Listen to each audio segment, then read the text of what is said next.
I'm not doing this because I hate the girl. Only dollar. Even while the case will be going on, I might still be the one to say, our rights must still be protected. In public, it's the tobacco is the and then I will come for any wrong information. They turn it to social media bantering as if we are being circus. Tabasoro one in Yomi anywhere. Enjoy it. Bubo killing your team. A question of for sale is about to sue me. And could it possible? A little public team, and my growing and you see a credible, honest, open, notable person only the white could get the problem they are calling our common brainwash everything terrible what I say what call the cameras I will that is that charlatan. You are people you are intelligent, you are brilliant, any foresight, any conscience. Into one big we've given you more than enough evidence. I want to tell you one hour that you still be rubbishing our efforts. Ṣé torí kò ṣe àwọn ọmọ yín ló ń lead ni kánú ọmọ yín àbọ̀mọ ọkùnrin ló fẹ̀mí ara ẹ̀ sílẹ̀ tó ń fèsì owó tó ń fèsì ẹ̀ ní máa disturb kẹ́mà rubbish ṣe tí yàn ṣe it's too much. This is not about fẹ́ ta ní èmi tí mo bá lẹ́fù dé sí ẹ̀kọ́ máa jókòó sórí kiri kan á ló fẹ́ mú mi èmi ọmọ Fabiyi. Àwọn tó ń gbé bọ̀dá ní tó ń lé pààyàn ló fèsì wọn já ogun màmá jókòó sí pé ẹ̀kọ́ fẹ́ máa fẹ́ já fún ẹni pẹ̀lú títí bí mo ti ṣòótọ́. But because you are too hoodwinked to all this dirty stuff, and at the end of the day, it's quite a serious smelling. This is both a charge and pay lawyer, or she law school. Both I'm a charlatan.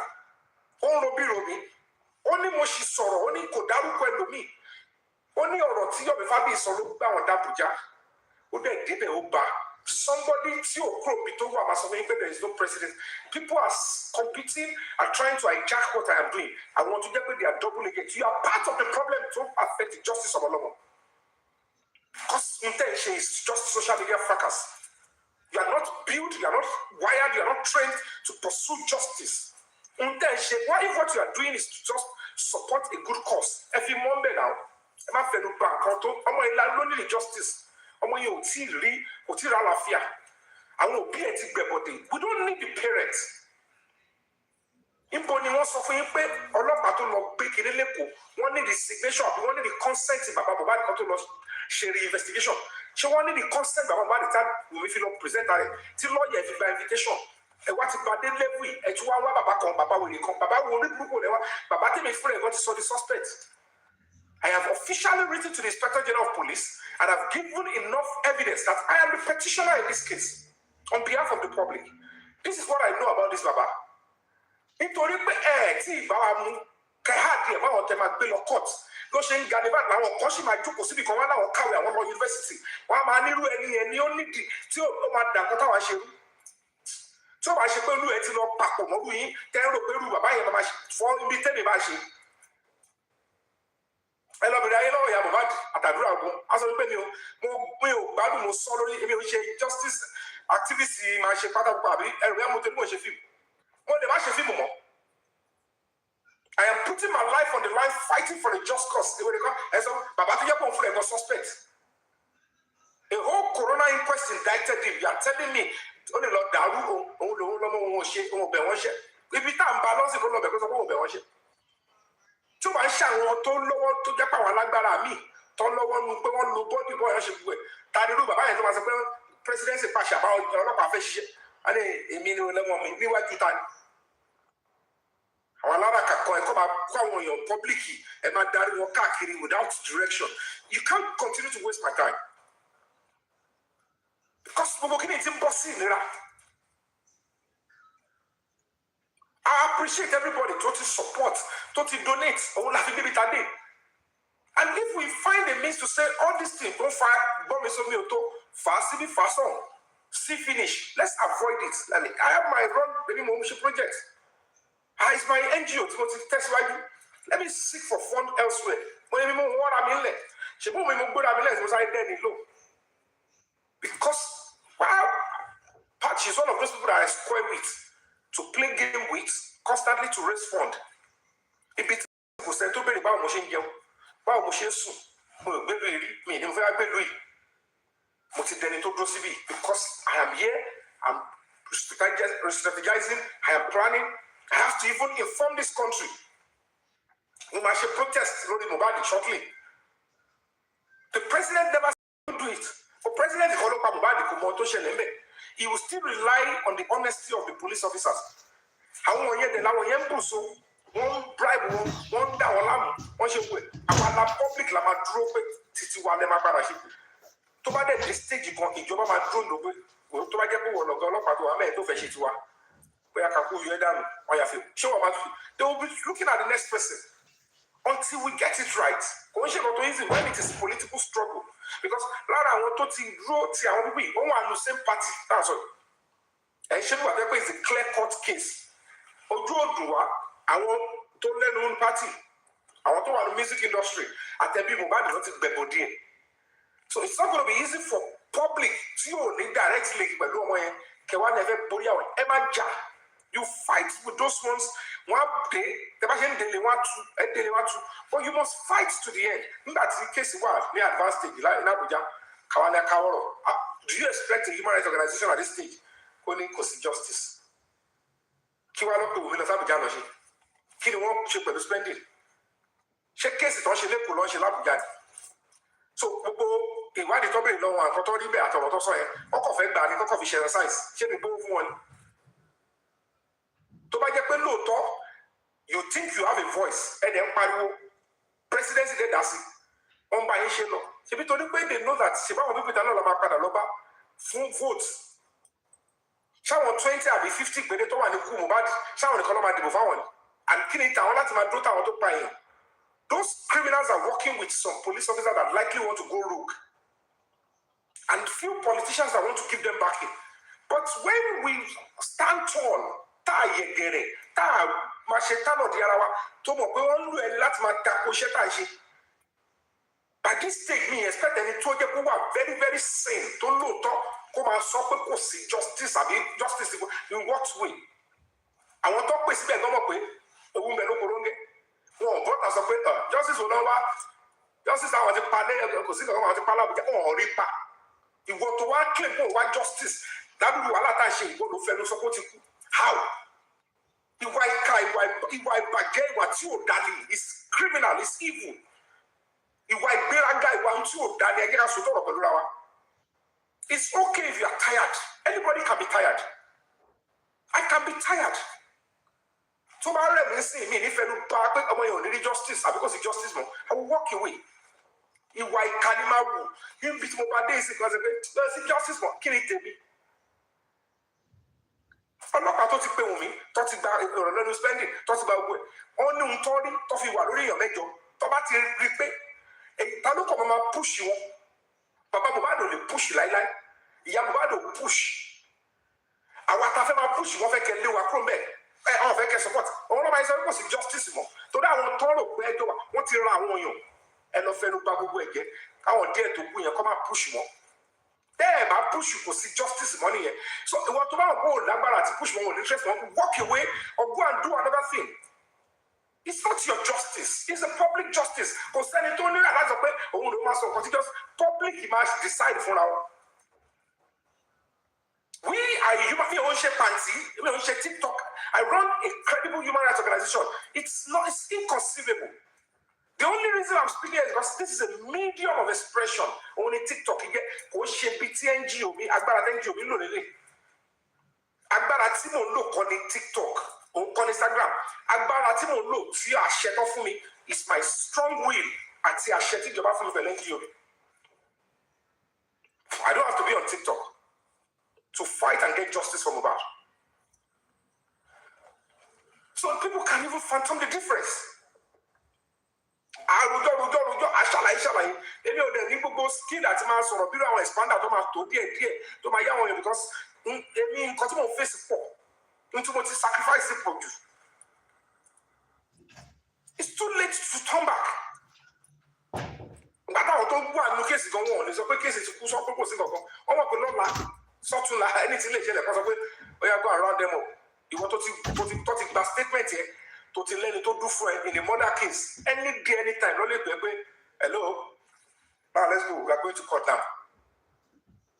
wọ́n lè wá gbé ẹlé they can revoke your bail condition kọ́ lè wá gbé ẹlé pé I'm sorry we are good now àti ilé kọ́tà àti ilé pé we have concluded our investigation we are going to court. tó bá mú èèyàn mẹ́ta nínú èèyàn mẹ́jọ tó bá ti ra àwọn mẹ́rin tó dà pé táwọn bá mú mẹ́kẹ̀jọ pé làwọn tó lè sọ pé àwọn ti parí ìwádìí àwọn fẹ́ lọ ilé ẹjọ́ they might not necessarily keep the first 3 people sínú cell it's not constitutional it's not according to the law àfi tó bá yẹ pé tẹ́ni ẹ bá wà ń ta ó máa sá lọ àbó máa tamper pẹ̀lú investigation wọn lọ ní fún ẹ ní bail ṣùgbọ́n tó bá yẹ pé ọmọ Nàìjíríà ni ẹ even if it's a murder case they can grant you bail màtìléwá wà á bẹ̀yẹn náà tàbá fi parí ìwádìí wa máa ṣe nǹkan tó ń ṣe lọ wọ́n kọ́ lè fún ẹ ní some condition pé yàtọ̀ sí pé wọ́n dúró fún ẹ o má sọ báyìí ta má sọ báyìí níta tó bá ti sọ àmà padà àmà cancel bail ìta fún ẹ àmà wá gbé ẹ o ti sign fún sí pé a dẹ̀ sọ pé condition wà rí o tó bá ti ṣe tó yá lòdì sí àmà revoke bail ẹ will take you in and will detain you ó dẹ̀ máa lo fine tẹ́lifọ̀dì bá gbé mú tó bá gbé wa lọ court àmà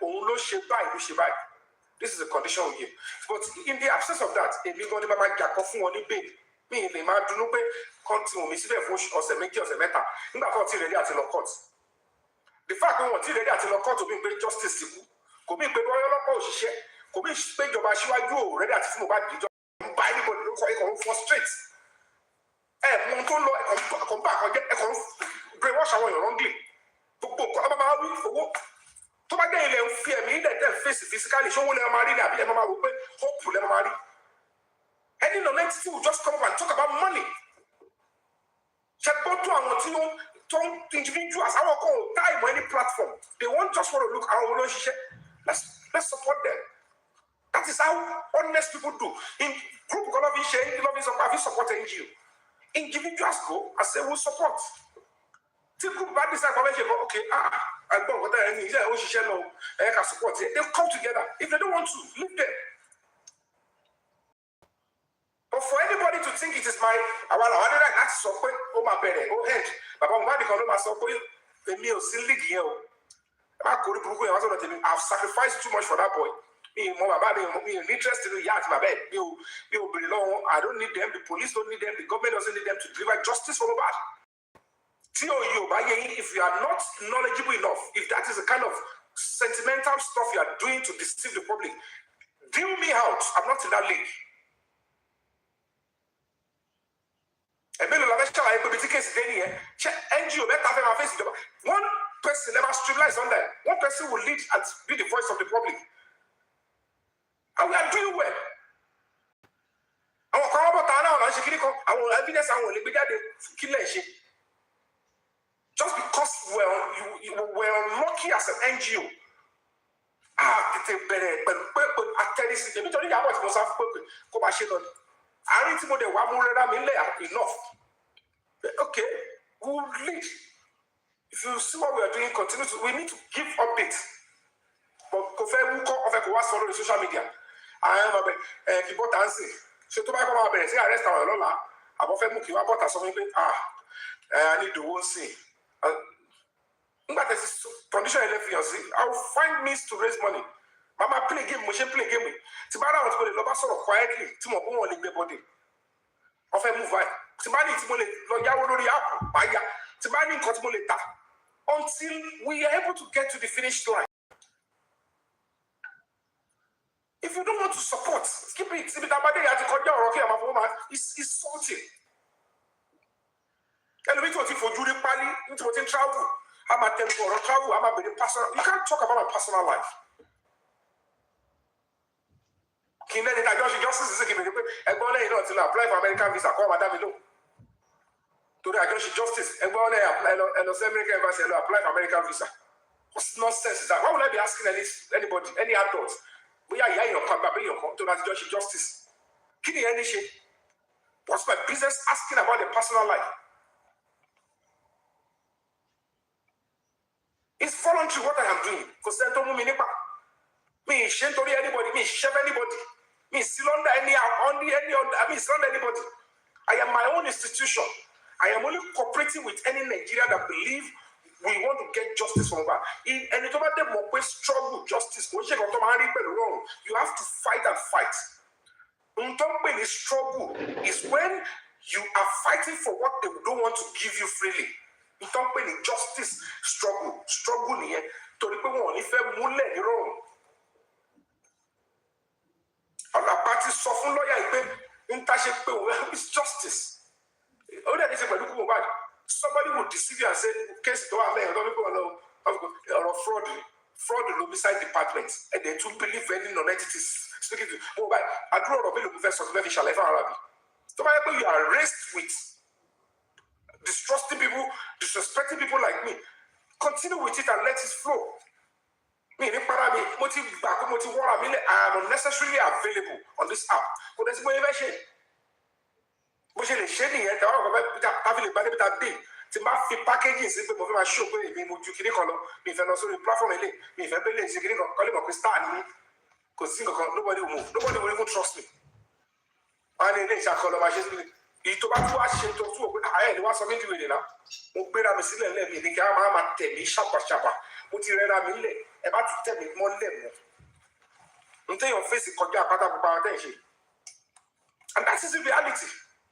And we call the most or the platform Miko. And what I want, what they be later and get the root to feel in. Talk about to send invitations here. Talk to what cost we need you for fact finding. Until you ring on here.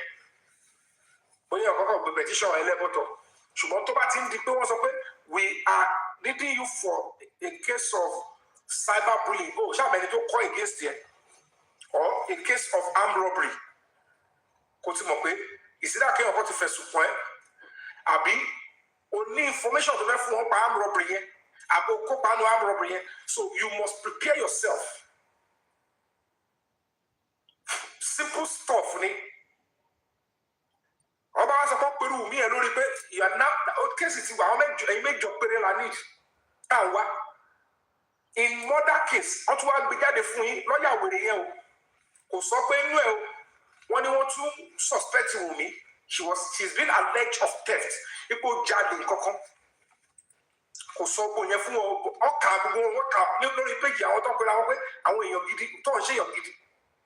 You look at them and look at what will become their children. Shout out to the TikTok in me. That is the nonsense they are doing. They will sit there and be looking for what they want to insult. And at the end of the day, they sit there, they didn't have time for the children. And they tell one suffer and protect. One suffering, one big invitation of one Latia, Labuja first headquarters, where you have to see who one show why they go one way. Because she goes about a very low way. Lawyer is powerful in and no invitation to send. She's been alleged to be complicit. Undeceivable in and no invitation here. Oh, she said no shalaye.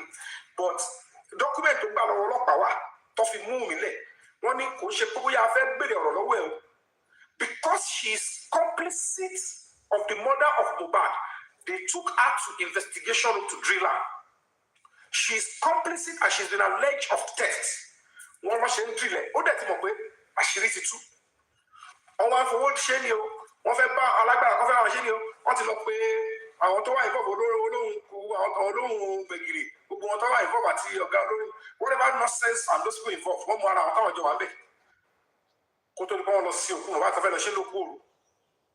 so all those nonsense they did. Lawyer, you so tough for you, but no document to bring Java for Bumi. All the Campbell, one hour university, I want to know they're just wasting visa for nothing.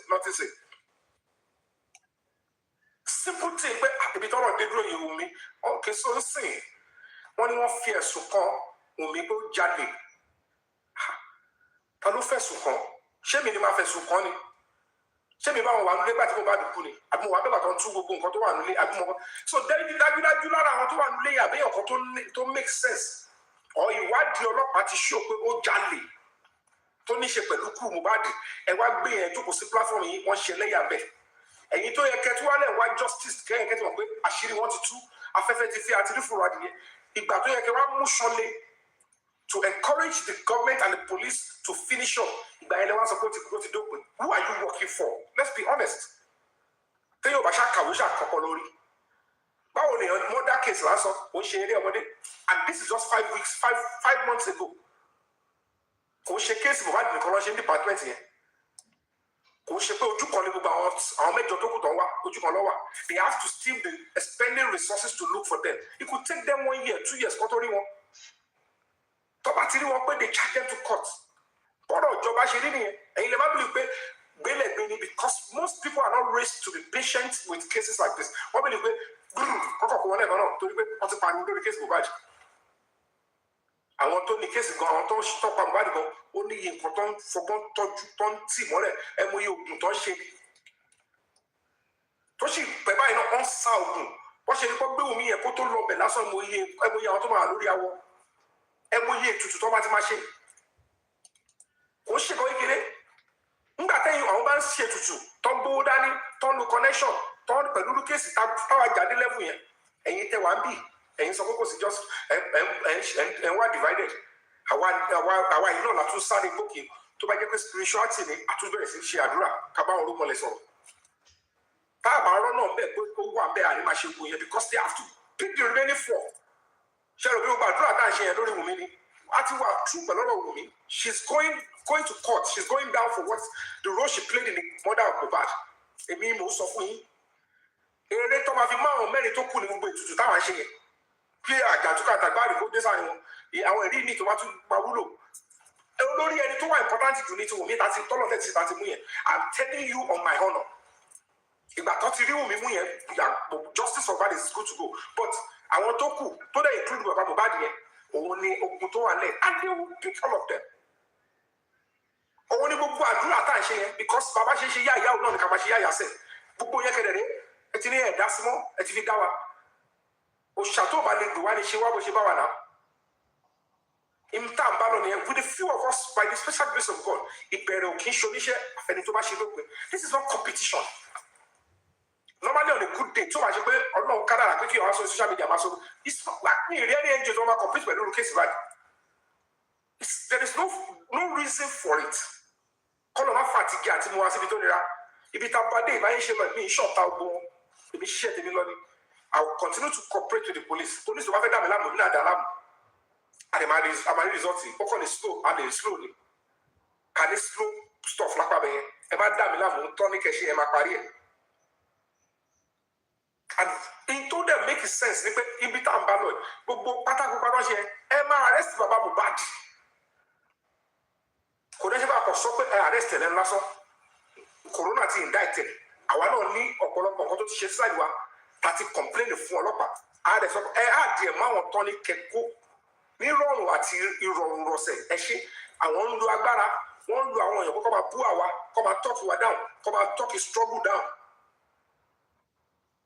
Gbogbo yẹn máa wíìkì nǹkan tá à ń ṣe ẹ̀yin ni mo máa bẹ̀ ẹ̀yin abiyamọ gidi tó jẹ́ pé ẹ mọ rírì pé kéèyàn máa jà ẹ̀yin tó jẹ́ pé ẹ mọ̀ pé tó ń tẹ̀ ń ṣe ẹ̀ ṣe torí pé ẹ fẹ́ gborí yìí gbogbo làágùn yín owó yín tẹ̀ náà àti làkàkà yín ẹ̀ ṣe nítorí pé tí ọmọ ẹ bá rí ìdájọ́ òdodo ó ṣe é ṣe kó jẹ́ kó máa dóòlà ẹ̀mí tiyín àtọmọ ẹni tẹ́ mọ̀ ẹ má jẹ́ kó rẹwà gbogbo nǹkan kan lówó tẹ́ bá ti gbà fún wọn tó bá fẹnu bà jẹ́ pé kò sí ọ̀nà mọ́ ẹ ti gba ìbọ̀dẹ̀ fún ọmọ yẹn nínú mọ́ṣúárì tó wà ẹ̀yin ni ọlọ́run àtẹlẹ́dọ̀ ọmọ yẹn máa béèrè lọ́wọ́ ẹ̀ á béèrè lọ́wọ́ yẹn á béèrè lórí ìran kejì yín because tẹ́ ẹ bá ti mọ̀ pé ẹ lè ràn ọmọ yẹn lọ́wọ́ mọ́ ẹ má kó bá ìrìn àjò ẹ̀ ẹ fáwọn tó kù tó máa ṣe kọ́lẹ̀ ẹjọ́ kan ṣe kó ṣe gbogbo ẹ máa bá pariwo owó èébú ni torí ẹni tó bá sọ pé ibi ta gbọ́ ọ̀rọ̀ dé sí kò sí justice mọ́ ẹ bèrè pé ìtẹ́ ìṣe tẹ́lẹ̀ ṣe justice wà bẹ́ẹ̀ bí tẹ́ kọ́kọ́ fi bẹ̀rẹ̀ àti bí tẹ́ bá dé ṣe ẹ sọ fún apá bí tí justice wà bẹ́ẹ̀ ẹ fi sọ pé ibi tó wá lẹ́pẹ̀rẹ̀ tó ti make sense kò sí justice mọ́ ẹni tó bá sọ fún yín pé kò sí justice mọ́ sí ẹ sọ pé ìwọ̀n bá tẹ̀yìn ti ṣe yẹn ṣe justice wà nígbà yẹn torí ó bẹ́tà sí ju ìgbà yẹn lọ. So it shows that when people are not benefiting or seeing power, control on a struggle, they want to condemn it. Why should you allow that? Kí ló dé máa allow yẹn? Kò sí bẹ́ẹ̀ ní tọ̀ ṣe lè jẹ́ bó ṣe bá sọ bó ṣe jẹ́. Be whoever you are to yourself. Nobody is bigger than this struggle. The right thing for me to do is to bow out honorably. No,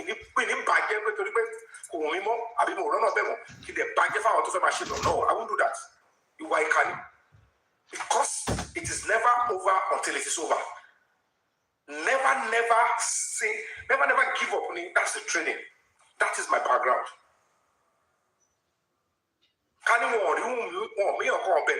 It's a different ball game. I share to the Jacob Benny. On my mouth to Queen, I shall go into so. On one so fool me, surely bound real one interest in only show my bound. To buy a police and the Connie justice, but go on the court one, need out to lawyer friends only show my only two. That was with Kalama all about. That is why she will not be willing to give the addresses to Matemo. I want to tell us what is sacro, Bobitawa. Bobolito want to sacro. I want to share Bensi, Mama, one Kaki, Walla, and Wura Dry, and Washi Wakaki. As at the time, you wanted UK. Two me, because if I want Lopa, one track at Dra, what Ibadan, of Abeputa, Opada, Seko, Suru Lady, what come on to be put. They put armed men around him. I'm not back to the training. I'll make you believe it. Robert, got to get in touch with me because of the time difference. Also to move Robert, I went there with America was storm there. Only on the fierce battle. They don't want casualty. They want to arrest without anybody being shot or caught in the process. Oh, Moru, I want to. We are like anybody. I have all the coordinates. One man saw where Tony Boy saw in continuation be pro let or card rack let ye. When the police are ready, what will push them to finish up is coming very shortly. And you can fear Kefadrano, hello. Colon Kushi, Colon can do very well because when she got a at his stage you and Gabai on Ganule. Kini next thing, teba so next thing. To ba ti joro wo, wa pariwo awo dawo mo. Kile bere pe kini next step. If you know the next step will cost, don't ask what is the next step. Support voluntarily, support. If you don't want to support, keep it. If you have supported before, congratulations, thank you. One way or the other, help will come. Calvary will come. Along with tell Ibayo Bati buying that's a bit group of Ibayo Bati that's it is why you on the back in you. No. Palo Sobe. Alone, the column J in mini Coselobi. And that was a little zero, a sopero, a pot Japurata. You will know about the Coniosi. I feel tolerable about it. She won't take the one what you are. I know the latter put it to me every Abuja. Abuja gets Rulere. Abuja gets Rulere. Umi to Jape, boy more, as a boy confirmed, I want to Barano and Nene. Go to the people me and your disability. Lara won't look where did that one out already 2 more than almost 15, 16 days in May. And when days is spending low, only a Barano show you want to go to the bed. And while the time and the way and meet the below my labor spiritually, physically, to the people that Baloye. Want to know Buruku Yala Yawo or you need the Kojeko. I was sorry to work better, and when Mweki and Obi already. Timbati draw sorry command draw Tony. I don't do you get it, you body. I don't have a price. It be telling Boku or one on it. I won't commit to version. Me in the Gapa money. We get very possible. Me shani matimoto lo bitimono. Tibafe will play the lobby come. We have a door let me. I'm going to go. Me shani no your bossy. So you can't continue this way. We've messed up this whole stuff by thinking it's all about social media. And so many unnecessary and unfit individuals keep having access to your ear. To buy down on you, to get where we are confirmed full justice seekers. All our one is sort of but like, oh, hey, tell you, who see my investor, if I don't listen, I feel about Bura to buy. Don't I don't know what we share and lie, be to mobile life today. mo fèsì kan tó heavy báyìí tó lọ́pọ̀ àá máa di pé pátápátá pupa kan máa sọ̀rọ̀ ilé àbọ̀ta aṣọ yánpọnyánrin pure nonsense kò yẹ yín.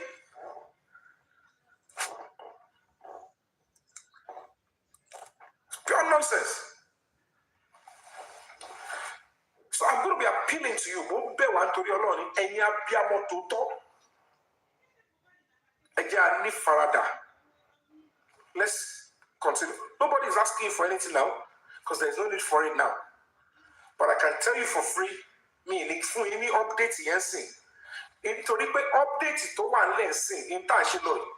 At least tá a bá ṣàṣe lè tó bá ti jẹ́ pé ó fúnà tó bá ti lè succeed. Kò sẹ́nibọ̀dì tó máa sọ pé àwa náà la ti ń ṣe lè lọ́wọ́. Wọ́n wá ní sórí burúkú tó ṣe pẹ̀lú ọ̀rọ̀ tá à ń ṣe lọ lábùjá yìí tàbí bá débi dé. Wọ́n ò ní lè rí ṣe mọ́ and that's why we have to Ọlọ́run kọ̀ sọ pé because of this reason Ọlọ́run gbogbo ló mọ̀ ó pín sí méjì so that the wheat can be separated from the chaff so that gbogbo àwọn olórí burúkú yìí wọn ò ní máa bá ṣe ọmọ yẹn kàn ń jẹ́ ìyá lóbi tó wà yẹn. It's absurd. Àwa la ti ń ṣe kinní kan entitlement àwa ọ̀gá ń bo. We are all equal. We are supposed to cooperate and work together. Gbogbo everybody more capacity. Ìjọba láyé ti dáyé láti ń jura wa lọ. Láti ń lówó jura wa, láti ń lókìkí jura wa lọ. Kakọ̀ gbẹjẹ́ fórí cooperate with one another. In role tó ní ẹlẹ́yìn máa play ó yàtọ̀ sí tèmi. Role tí Mọ̀njọ́lá máa play ó yàtọ̀ sí Yomi Fabiyi. Role tó lórí ẹbí máa play ó yàtọ̀ sí Mọ̀njọ́lá. Role tí Mọ̀njọ́lá máa play ó yàtọ̀ sí Paparino.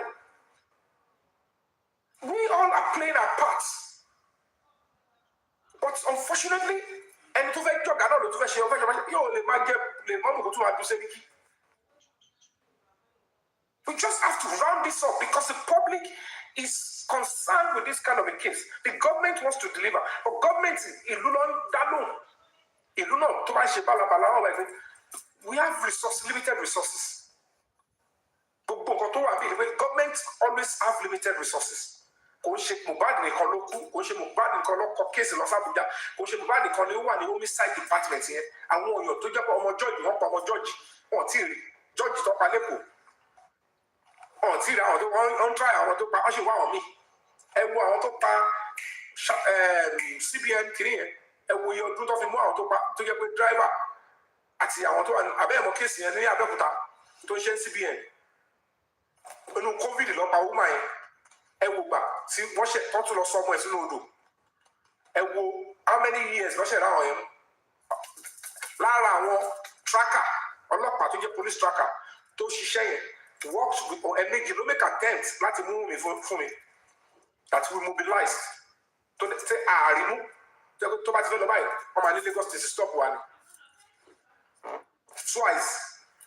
If you want me to show you the evidence, I will play it here now. You hear? Twice. But the ready level of preparedness to pick her up from Lagos cannot form in just 2 days. But don't turn her in Jantoni.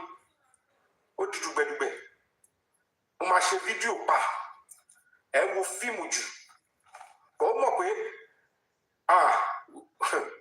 kò gbọ́dọ̀ lọ bẹ́yẹn wọ́n fi packaging sí ẹmọ burúkú owó tó ti ná ẹmọ ìdààmú tó ti face ọmọ ọlọ́mọ gbogbo tó dẹ̀ ń ṣe yẹn ó dẹ̀ wọ́n báyìí pé ìwọ bàbá tó bímọ yìí ẹmọ kẹ́yìn náà lẹ́gbẹ̀ẹ́ bọ́dẹ̀ jù ṣé ọ̀gá ìmọ̀ ẹmọ tẹ́ ṣe èmi lẹ́ lẹ́fẹ́ kọ́ máa wọ́ nìkan èmi náà lẹ́fẹ́ máa rubbish but they know what they did together ẹjọ ọ̀rọ̀ bàbá yẹn àti Wùmí yẹn ọ̀rọ̀ náà méjì ọ̀rọ̀ wọn ló jọra wọn tó bá dọ̀rọ̀ nọ́ọ̀sì ọ̀rọ̀ wọn ò jọra wọn tó bá dọ̀rọ̀ kọ́ńsọ̀ wà ní kóòtù DNA ìfàrọ̀ wọn ò ní jọra wọn ọ̀tọ̀ lẹ́ni tó manipulate ọ̀tọ̀ ilé ló máa ní DNA ti sẹ́ńtà ilé ìdá ilé àní ti sẹ́ńtà ilé ìdá the key people àwọn méjèèjì tó bẹ́ bọ̀dé for that young boy but it's quite a shame tíyàwó bá tiẹ̀ ń ta tó ń gbẹ̀ bọ̀dé ọmọ ẹ̀ ìwọ bàbá ń kọ́ bàbá yẹn afẹ́ fi style yọ rẹ̀ kúrò ní DNA bó ṣe máa wá wé báwo ni ìfẹ́ silence Yomi Fabiyi and the struggle lè rí ṣe o ìjọba tó lágbára wọ́n ti fún mi ní support home and abroad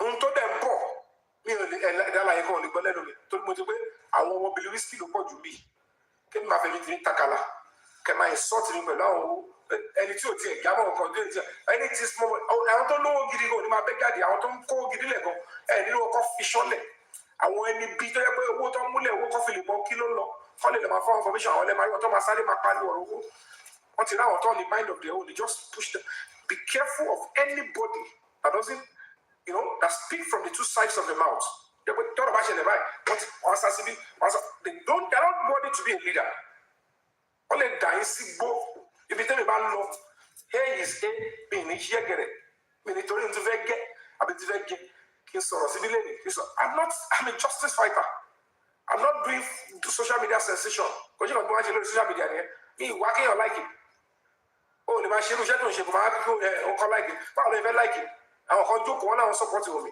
right wọn ni láti support yẹ tọ́wọ́ bá ti cross ní tèmi ṣe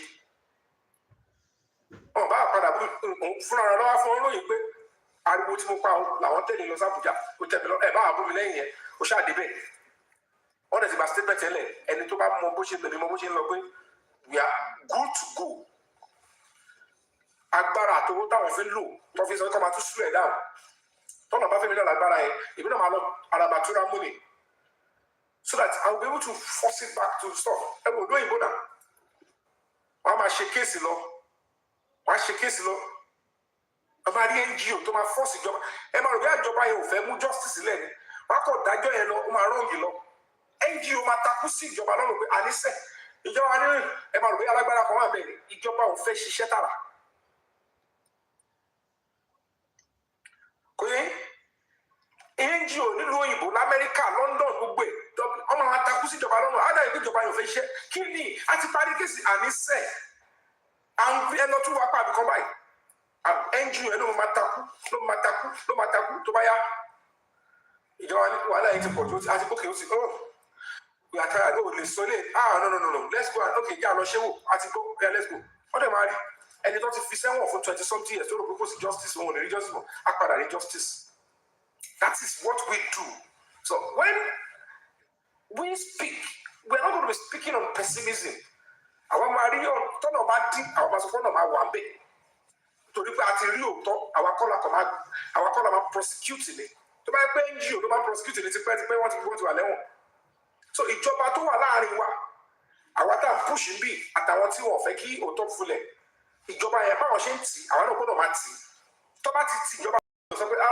nítorí wọ́n ti tì ìjọba lọ́bẹ̀ yẹn o kò sí justice mọ́ àwọn tó weak nìyẹn àwọn tó believe pé sentiment ló fi ṣe justice àwọn tó believe pé ogun ẹni ló fi ṣe justice àwọn tó believe pé owó nìkan ló fi ṣe justice you have to be persistent o máa lágídí o máa dúró lórí tó ń jà fún o máa dàrẹ́ kókò sọ́nà mọ́ o máa dúró títí o máa dúró ṣinṣin level yẹn a lè máa jọ ṣe social media lórí ọ̀rọ̀ justice wọn bá di but sí level kò sí justice wo ni o sí tó bá dé 99% tó bá tún ṣe nǹkan tó dá padà sí 80% tí wọ́n lọ ṣe àwọn àtàgbélé 90% náà lọ́ bá tún ṣe wàhálà àdàpadà tó bá yá àtúgbò wọn 95 tó bá tún fẹ́ ṣe wèrè àmọ́bí títí tó bá fi 100 yẹn nǹkan tó ń pè ní struggle nìyẹn that is the difference between us and them money and no peace not show not everything about money àwọn tó fẹ́ da tó mọ̀ tá a ṣe wọ́n mọ̀ pé no way you can do this kind of a case you need a structured body to represent the public àwa yẹn la rí tó ń lọ àwa yẹn là ń fi ẹ̀mí wá lẹ̀ pé we will get it and get that justice nítorí àṣẹ torí a fẹ́ wá fame àṣẹ torí pé a fẹ́ kéèyàn láìkì wa àṣẹ torí pé a fẹ́ gbà wọ́ọ̀dù we are doing it so that this country can get better gbogbo olú tó da tẹ̀ ń wò yẹn àwọn NGOs lọ ṣiṣẹ́ pẹ̀lú ìjọba láti rí gbogbo dúró dáadáa and the government and the courts and the politicians they know and appreciate the roles of NGOs ibi tẹ́mi dá dúró sí nìyẹn the only difference is that any members of the public can support whatever we're doing it's not an excuse to destroy whatever we're doing but you can support if you don't want to support good nobody could say pé òun lòun mi ṣe justice for bad àbí tó bá sóhun mi ní ṣe justice for bad mọ́ àbí bá ṣe ń ṣe lọ as an NGO tá a bá ti sí àwọn bẹ́ẹ̀ kò sí justice for bad mọ́ lẹ́yìn bá ti ròyìn lọ́kàn kó rò fún rẹ̀ àtàwọn tó jọ not for me I believe that justice for bad is a public matter and we are doing well and the government and the police they know so tó bá tẹ̀ jẹ́ pé àwọn náà lọ ń pàdé àwòpọ̀ láwọn tó fẹ́ kí justice wa ìwọ̀nba díẹ̀ ni wọ́n máa lo agbára yẹn mọ́. Tàbá ti ready, we pursue it and neutralize it until we get the true justice. That's what we do. That's our job. So please, Nigerians, members of the public, one thing that you must believe, Asiwaju Bola Ahmed Tinubu wants justice for Mohbad, but Okolomalo investigate. He has given the directive, and they are working on it. Late. Election.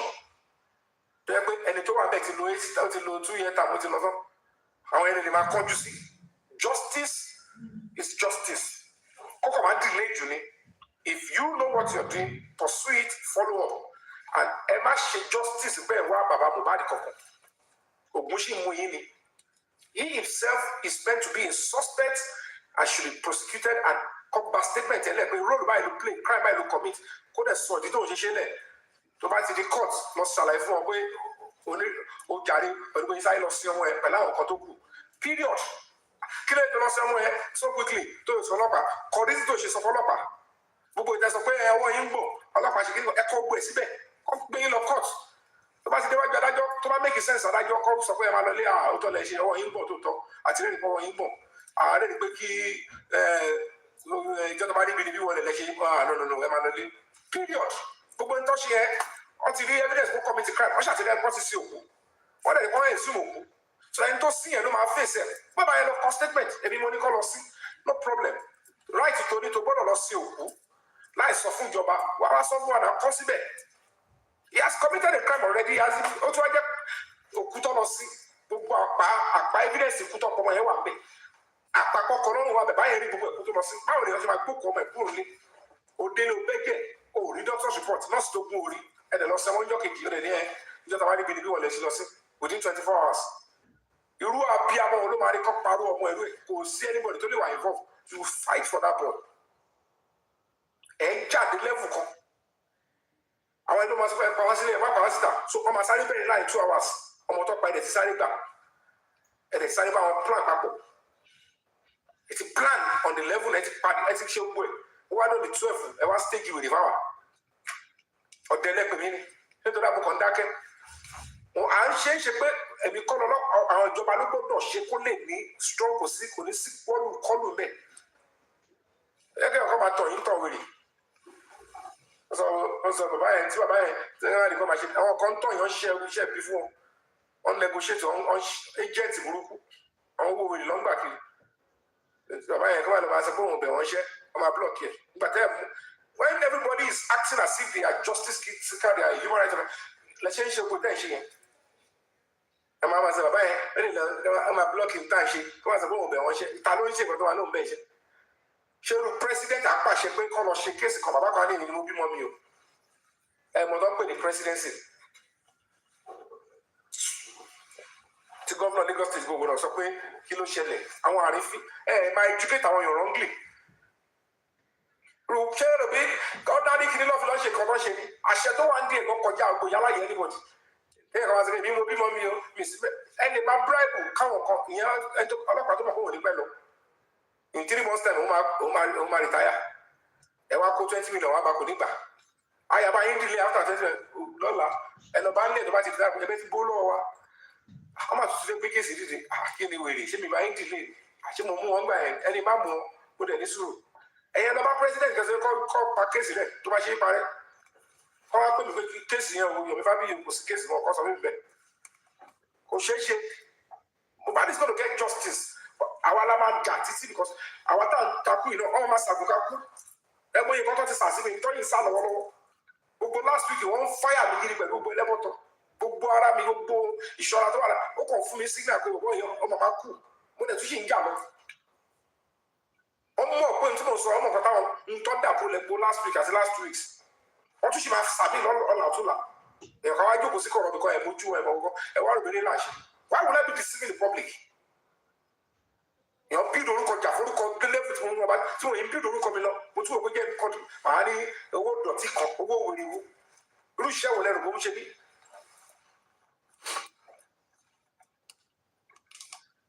Anything anything that will help the struggle. If you don't want an interest to contribute, don't ask for justice. Don't ask for way forward. If I want to make sure, if I share that I don't buy, if you let, must we do it on social media in the first place? It's just anybody don't let me turn about deal no on to the patata or no like statement will make you send only your collab. Immediately once you get back, toss the 3 seconds. But by then, we will for 3 seconds here. Ati Baba Mohbad ati Iyabo ati Adura ati Yomi key full video yẹn máa jáde lọ sá. So kí ni tí wọ́n bá ní wúlò pẹ̀lú justice Mohbad kí lè tán wọ́n ṣe bálabàlà tán ṣe bí wèrè. Ṣé ẹ ti mọ̀ pé kúlé àwọn ẹ̀ lọ́jọ́ lọ́wọ́ mẹ́? Tí wọ́n sọ àtúntò ṣàlàyé ẹni bàbá tó lọ ń pààrọ̀ aṣọ lórí ibi tó ti wú òkú ọmọ ìjáde òun lẹ máa lọ gbàṣẹ lẹ́nu ẹ̀. Á fún yín láṣẹ pé is one blocking it because àtòwọn àtàwọn tọ́jọ́ ṣe kí ni ẹ̀ lọ́jọ́ lóra ẹ̀ bàbá ẹ̀ lọ rí báyìí. So that is why they always want to know ibo the case yẹn wà.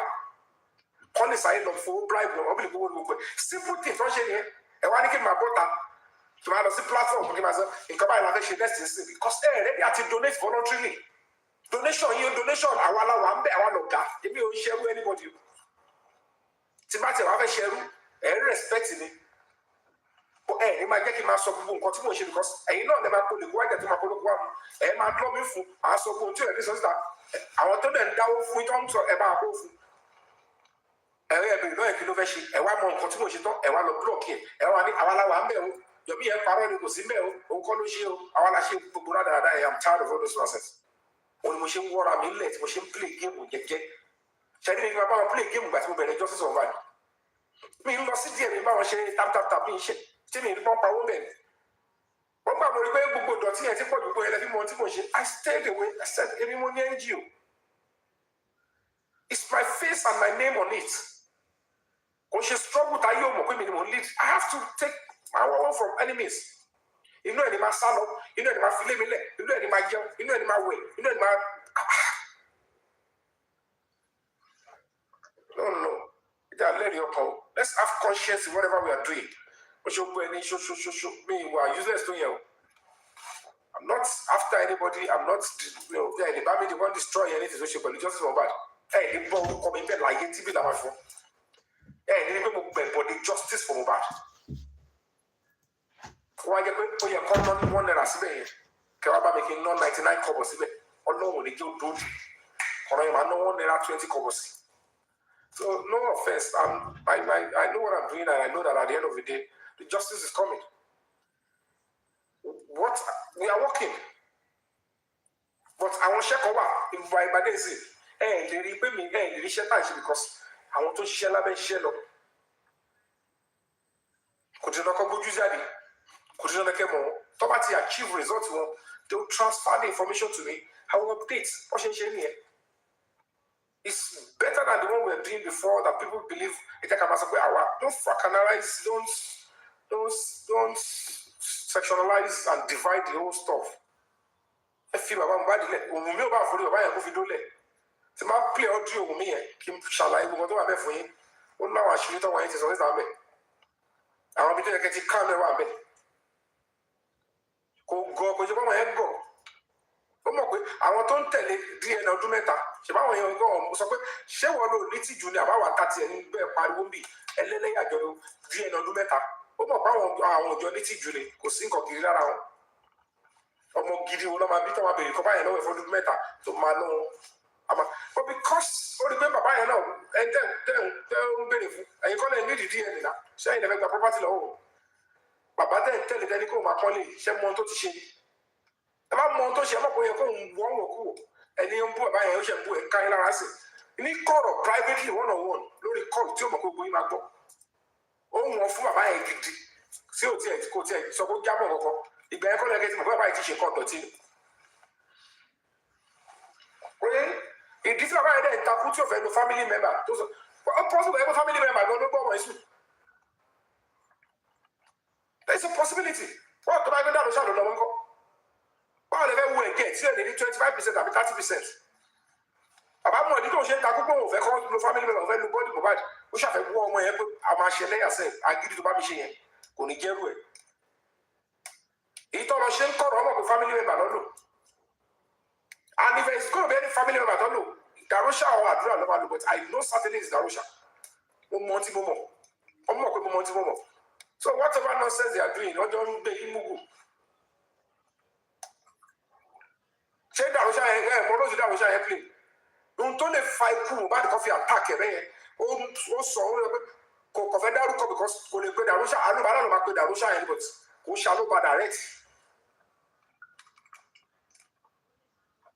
bọ́mọ ṣe ń jọ spending ló ń jọ zobo ló ń kọ́ jọ wọn káàkiri mọ́rú chameleon ṣerú ẹ okó chameleon fi ló yẹ ẹ gbogbo ìdẹ́kọ̀ ń ṣe ẹ kúrò dáadáa sọ̀rọ̀ jáde. So at the end of the day they know what they are doing and then so fún ebi o bá yín ṣe so mo lè máa ṣeré pa lórí social media but offline tó bá ti dọ̀rọ̀ ṣe tèmi I'm more serious and more formal gbogbo èrè tẹ̀ ṣe mi sí owó level category yẹn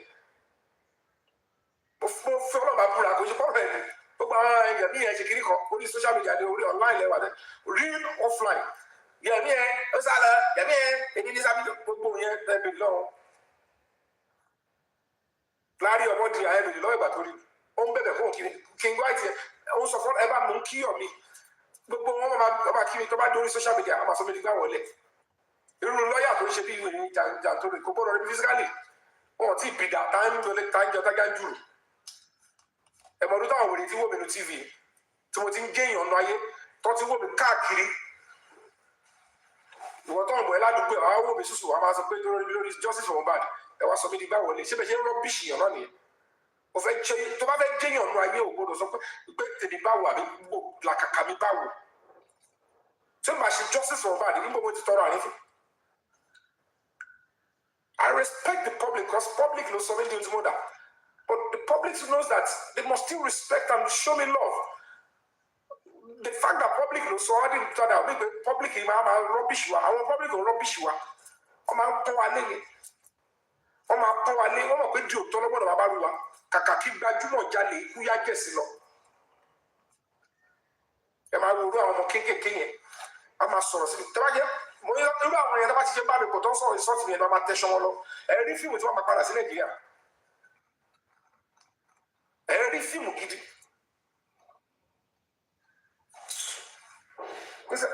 lẹ́yìn tó bá kọ́ ṣe àdúrà pé Ọlọ́run bá mi tiẹ̀ kọ̀ jẹ́ kí Yomi yẹn fèsì nǹkan mi sísè kẹ́ máa gbàdúrà pé Mr. Yomi ẹ má ṣáàdúró pressure ẹ̀ náà ni o ọlọ́pàá máa ṣe náà kílé náà ní ṣe wọ́n máa gbé kò sí bọ́ ẹ̀fẹ́ yí àwọn náà ṣe nǹkan burúkú àwọn ní ẹni bí àwọn náà pa èèyàn ọ̀nà ẹ̀bùrú làwọn máa gbà tó bá gbọ́dọ̀ ẹ̀bùrú ọ̀nà tuntun máa sílẹ̀ fẹ́yìn tẹ̀ ń wá ìdájọ́ òdodo any day anytime tí tó máa fi kojú bí tá a lọ ó ní lẹ́bù tó ń pè ìjọba máa wá ẹgbẹ́ ìtìjú lé bọ́ sí o kábọ̀sì bọ́ sí wọ́n ti sọ fún wa àti Wùnmí o àti gbogbo ẹgbẹ́ court ẹ̀ ń lọ kóòtù o this case is going to court we are granting you bail because we want to arrest the remaining fẹ́ gbọ́ mẹ́yìn o wọ́n mọ̀ pé ibi tó hẹ́ndì sí nìyẹn they are charging them to court harmonize and prosecute is the order n tó lè save so kò sí n tó ṣì lè yí wọ́n kọ́ lè delay ni àwọn ẹni bí àwọn ló ń rọ́bìṣì that particular mandate and directive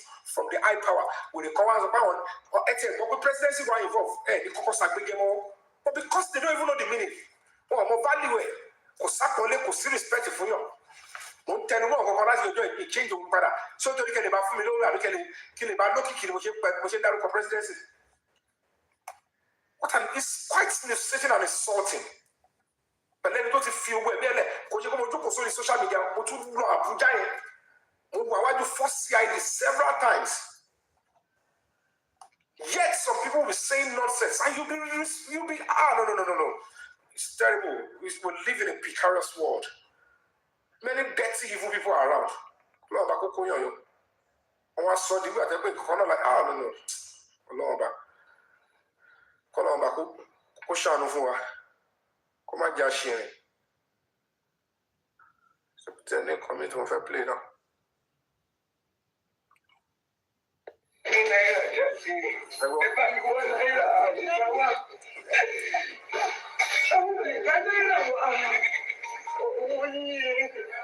Now, ibi ẹ bá gbé léyìí o ẹ bá mi wá náírà jáde ẹjọ ṣe ń nara mi ò sọ pé Naira Marley ò lọ́wọ́ ń bẹ̀ àbí kò lọ́wọ́ ń bẹ̀ o nígbà tó máa rojọ́ fún ìyá yìí ṣé wọn ò rojọ́ fún pé nọ́ọ̀sì ló kún Mohbad tó fi pófolo ẹ bèrè pé ṣé wọ́n ti arrest nọ́ọ̀sì tàbí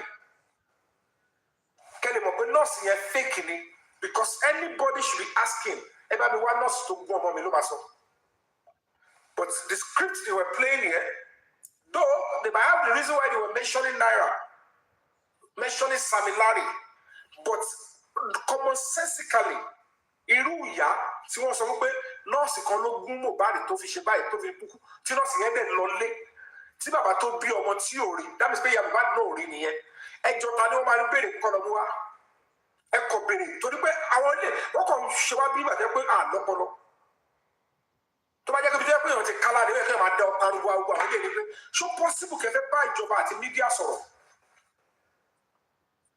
ẹni tó wá gún ọmọ yín lulẹ̀ nọ́ọ̀sì ló gun lábẹ́rẹ́ ẹ̀ mọ́ tó gun tó fi kú ẹni náírà tí ò gbé lulẹ̀ tí probably he wasn't even there when he died òun ni kọ́lọ́ bàbá yín wá the question is this báwo ni ẹni tó gún ọmọ yín lábẹ́rẹ́ tó sọ fún gun that is when you will know that àti Wùmí tó jọ join wọn láti pa wọ́n pé nọ́ọ̀sì ni they are hardened criminals.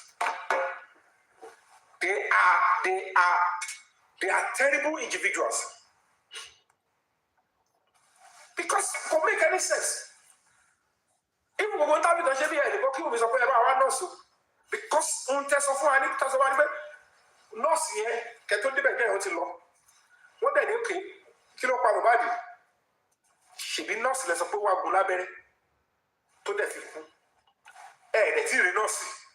Àbí tó bá fẹ́ mú ẹni tí ó pa Mohbad ẹjọ́ ta ló yẹ káwọn òbí yẹn kọ́kọ́ pè jáde láàrin ìgbà tí nínú Naira Marley àti nọ́ọ̀sì tó gbọ́mọ lábẹ́rẹ́ tó sọ pé gbọ́mọ lábẹ́rẹ́ torí wọn rí wọn ló ti lọ bóyá bàbá ló ní kó lọ ní o bóyá ó sá lọ ní o ta ló yẹ kọ́kọ́ máa pariwo síta pé ẹ bá mi wá nọ́ọ̀sì o náà ní nọ́ọ̀sì kan ló gun lábẹ́rẹ́ o ẹ wá sọ bó ṣe líǹkì mọ́ Naira Marley àti Samilari afterwards.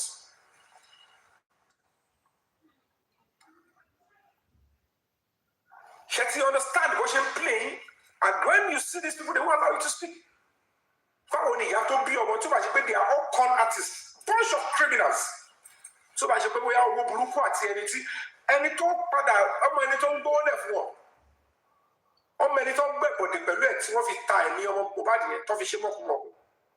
A mouth no one who I want to deceive, I want to imitate me, and pay me. Knowing that it's a very tricky answer, the fact one swear down, the state can make me out together. So possible, a borrow the Rosia should be. Abiamo, I want to put you on a little rally. Could possible sing because of me, but I am very low.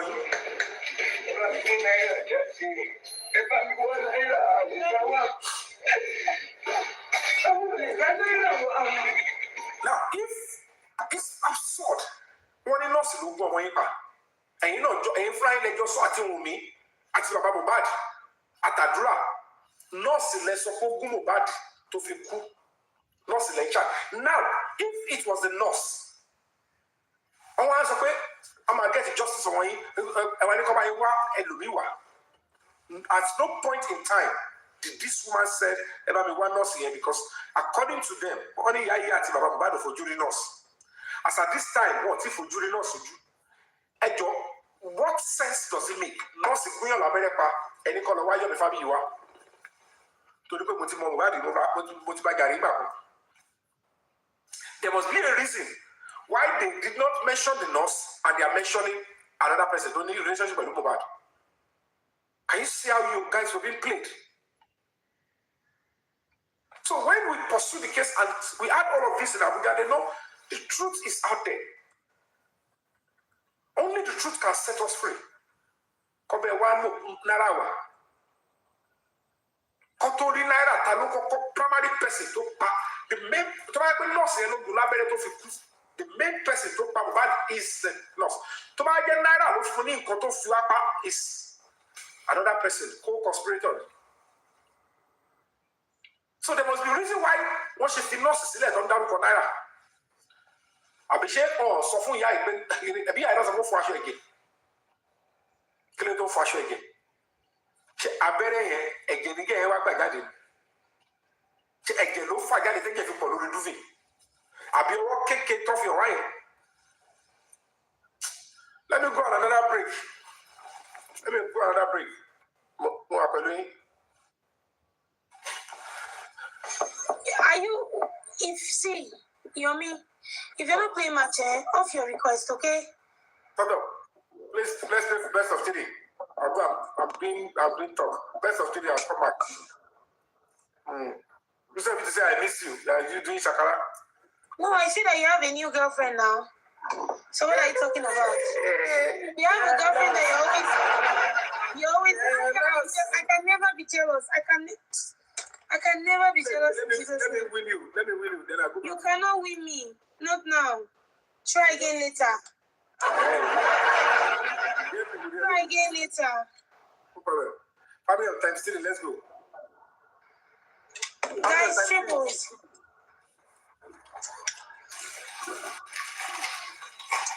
Joaquin, are you here?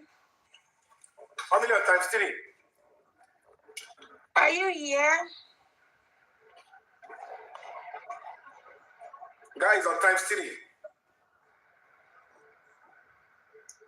Family on times 3.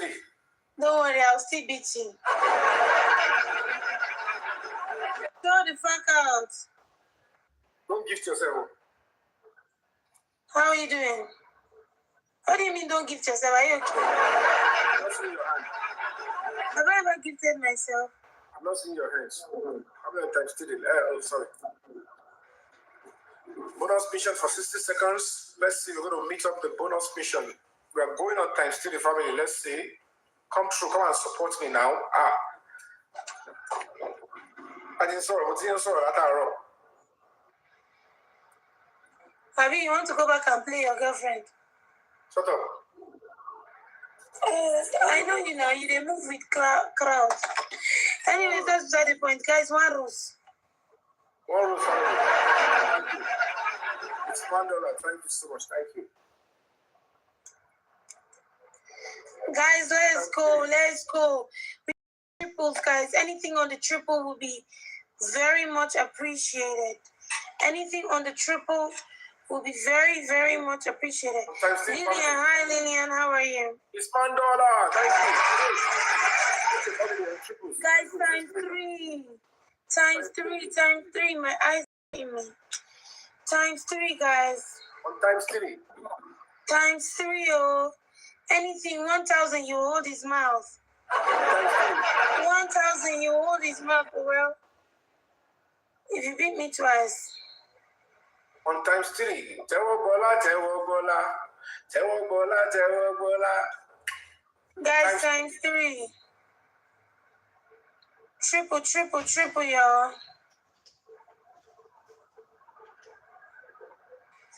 Triples. On times 3. Oh, well. Jago Lushala.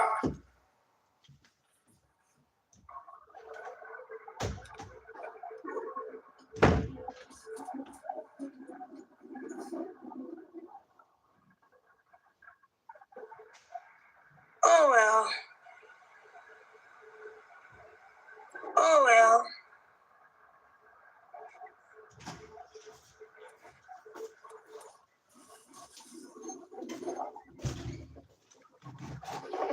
Thank you so much, oh. I'm in trouble, oh. Thank you, guys. Thank you. Guys, let's go. Can we get your money gone? One money gone, guys. They play beside cemetery. They come. Who they call? Dead people, have it? I have people that are here. They just don't want to tap. Are they alive? Hi. Joaquin, exactly. Joaquin, thank you so much for making him understand that I'm not alone. Look at you. It's true now. They see your this thing, they see your score. You sure say you're not alone. Sorry. Joaquin, thank you so much. What's up? Don't tell me sorry, please. I don't want to talk to you. Okay, better. Thank you so much, Joachim. God bless you. Guys, let's go. We can do it. We can do it. Only God can do it. But we can do it as well. Let's take Yomi's 8-piece. His 8-piece. Let's take it and go. Mr. Abi. Let's take it, guys. We can do it. We can do it. Let's go, family.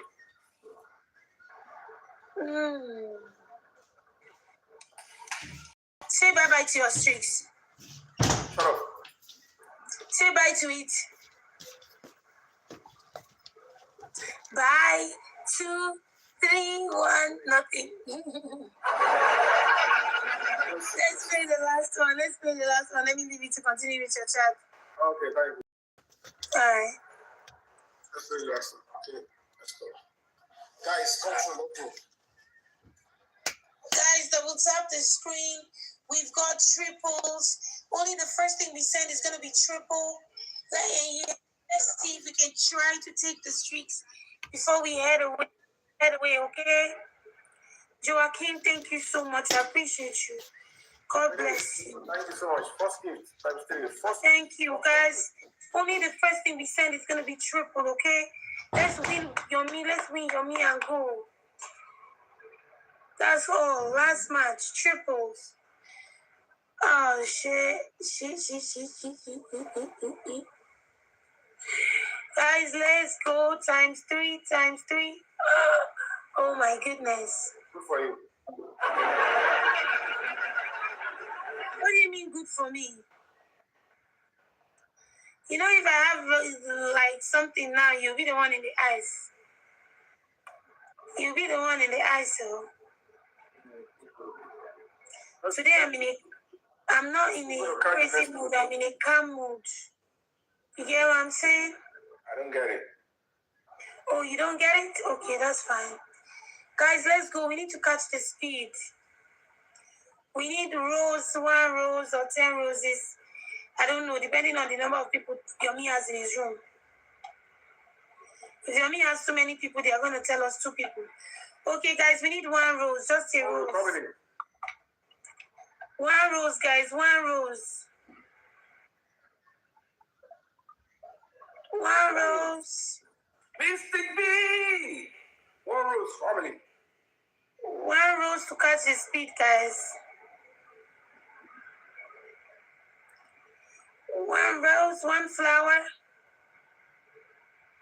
Oh, well. Bryson K. Hi, Bryson. How are you? I hope you're doing okay.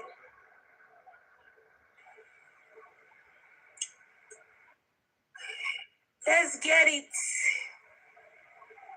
1 times 3 is starting soon. Let's go, family. Let's go. This is the last match, Peter. When I hot again, I'll be back. You get that way you want. Ah, really? Shut up. It's not that I'm not hot, that you're not playing match with me now. When I'm hot again, I will so decline your match. Guys, times 3. I will so decline it. You think it's a joke.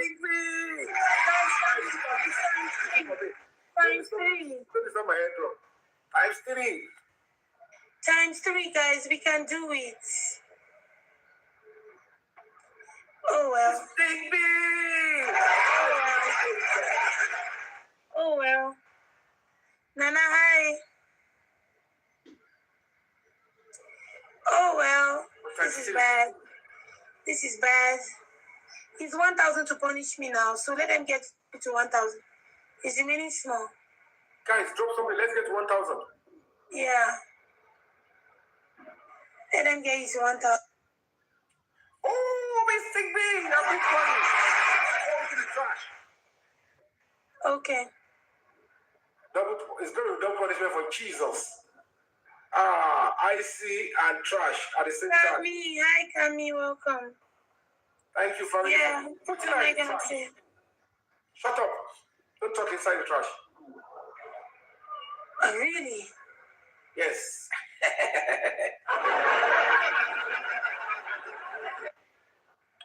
Okay. Okay. Okay. Okay. So that's where they stopped. 1,049. They can do more. Okay. Honey, how is your trip going? I hope your trip is going well. Thank you, Quenis. Appreciate you, Yomi. I hope it is going well.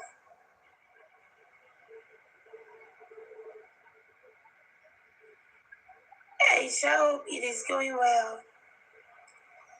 Guys, thank you so much. Oh, you should tap for me now. Like, let me have taps, at least.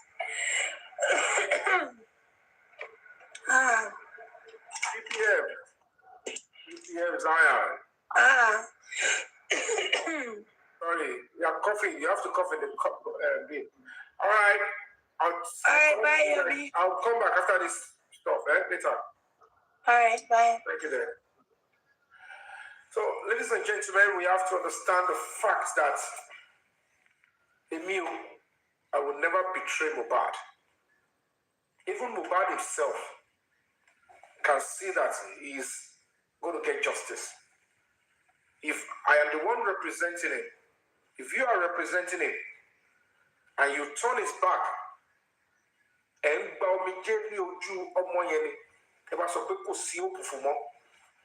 Mohbad fẹ́ justice. Ó dẹ̀ rí pé ọ̀nà ṣì wà tẹ́ bá jà sí fóun, ẹ máa rí justice fóun. Ẹ ti dìde ìrànlọ́wọ́ fóun, ẹ ṣe parí. Irúfẹ́ ẹni tó bá kẹ́yìn sí, anybody is free to turn their back on Mohbad. Torí pé ẹ̀dùn àwọn ẹgbẹ́ ṣọ́ọ̀rẹ́ òun ni, ṣé òun mọ̀ rí ni, òun ṣe justice, ìbọn ṣe justice, òun kàn ṣe justice pé àdìwò tó ń pa ni. Ṣùgbọ́n àwọn tó jẹ́ pé when they fight for justice, irúfẹ́ ẹ̀yìn tó jẹ́ pé when you say you want to fight for justice, you do it as if your life depends on it. And then if you defend it, certainly you will picture it. Ṣé tó ló di gágá ni mo ṣe sọ pé mi ò ṣe mọ́? Mo ṣe kò sí justice for one. Ọmọ tó ní wàhálà tó wà nù ìwà tó wà nù gbòòrò. Ó mọ̀ pé ẹni wọn bá gbìyànjú ẹ ṣe lè rí òun rí lọ́ọ̀kọ́ òun kan lẹ́mí àti ṣe fúnra òun ni. Ẹ̀ẹ́dẹ̀ jáde ẹ̀sìn. Tẹ bá wá kọ sílẹ̀ tẹ lọ orí ẹkún lẹ fi sí yẹn pé ọ̀nà mo gbójú okùn lẹ́yìn ni. And that is why I can tell you for free, because in murder case kò ní statute of limitation, number one. Number two, it is our duty to continue to fight until the last drop of blood in our body. Calling oníkàlùkù ọ̀tọ̀ọ̀tọ̀.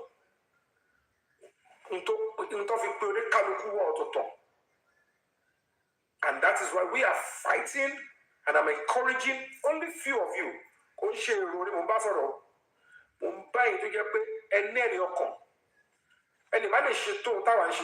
But any little support, encouragement you can give that will make us to continue this struggle, please.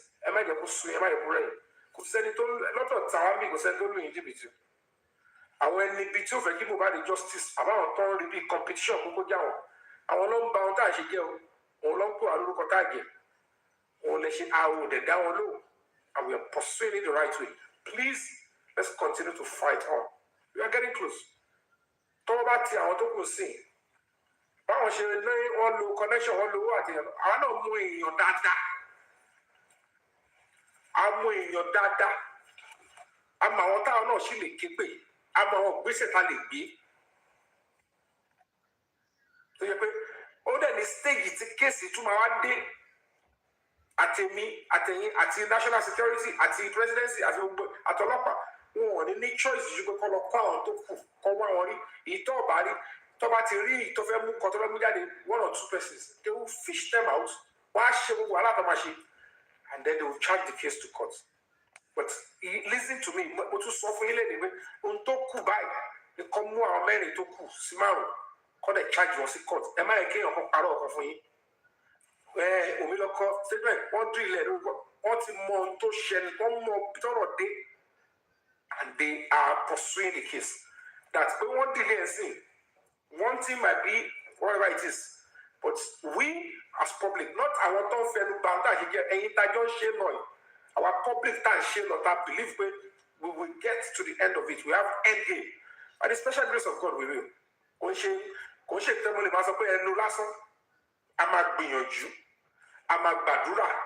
Òun ló fi jẹ́ pé ẹ ṣe rí pé èmi ò bá yín ṣe pé àfimi. Nígbà tó yẹ ká kọjú sáwọn ìgbàrúmọlẹ̀ àtàwọn àgbààgbà tó ń gba àwọn àgbààgbà tó wà lólu, a kọjú sí wọn, wọ́n dẹ̀ ń dá wa lóhùn. Ohun táwọn òbí ò lè ṣe àwa ń ṣe. Tó bá jáwọ́ òbí ẹ̀ lọ́wọ́ nu pé they will face the music. Kò ṣe bọ́ọ̀rọ̀ ẹnu go to our pay. We've written a strong petition against Baba Mohbad. Tẹ́yọ̀ kan bá ń fún yín ládàá pé ìdí kan àwọn ṣe ń sọ tí wọ́n ní àwa ti kọ́. That he must be included. They must arrest him or turn him.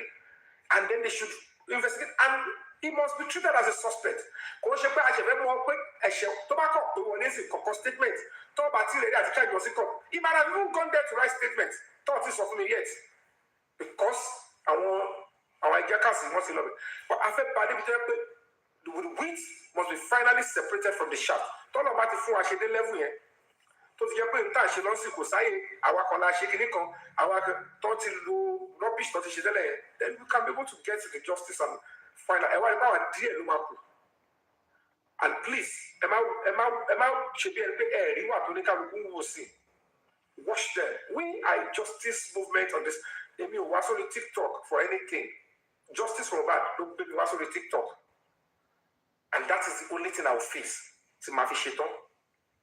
And if you are here for the same thing, to my idea, let's focus and let's collaborate together. Let's join our resources together. And by the time we are done,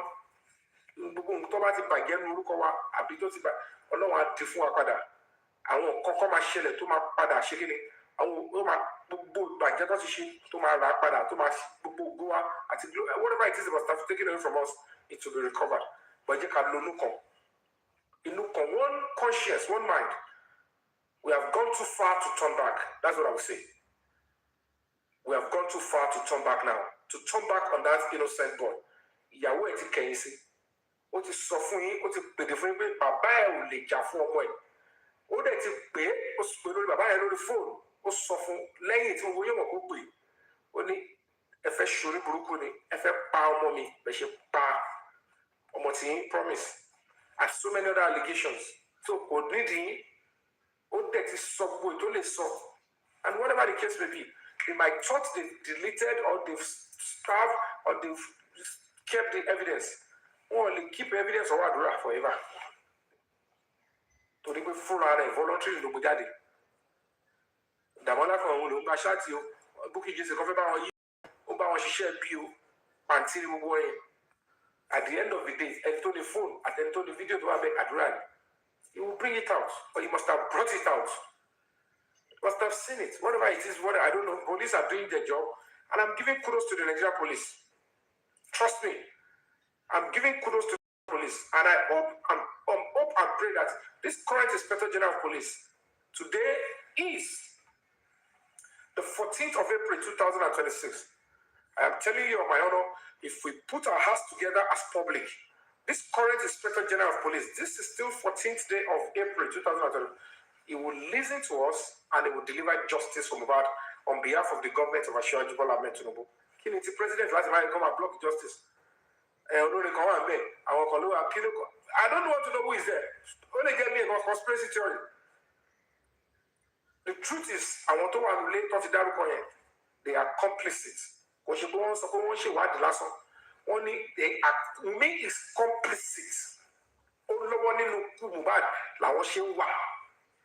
Invitation to the court láti the lawyer person kó fi lè show pé kó fi lọ tọ àwọn dọ̀bọ̀dìyẹn sàtọ́ntọ́ àwọn kiri òun lọ́kọ̀ gbé ní lọ́wọ́. And they don't have to do anything. Write a statement, tell us what you know. They will ask them the question. Yeah, why they to proof that? I'm for now. When we need that, you should sign there that you provide that. Or you go to bond to sign. To buy the really anywhere in the world. And the bond, I begin to present a word of Africa. But they will first make attempt and look for the person. Nobody are providing. Nobody ready. Why the power to one way, we are not much basha. I mean, I love from bay. To every bond, love from bay. tó bá ti ṣe kí ọmọ revoke bail ẹlòmíì ọmọ àwọn bail tọ́ni ò gbọdọ̀ drive ò gbọdọ̀ ṣe kí tó bá ti ṣe ọmọ revoke bail ẹni wá bẹ̀ padà sẹ́wọ̀n ká ní bail tán ká ní pé wọ́n ti ṣe tán ni tán kó wọn lọ sí kóòtù ni gbogbo ìdáhùn sọ ìtọ́lá máa sọ gbogbo ìdáhùn ẹ̀kọ́ ìyọnu káàkiri omi wo ló ní kiri kan agbára wo ló ní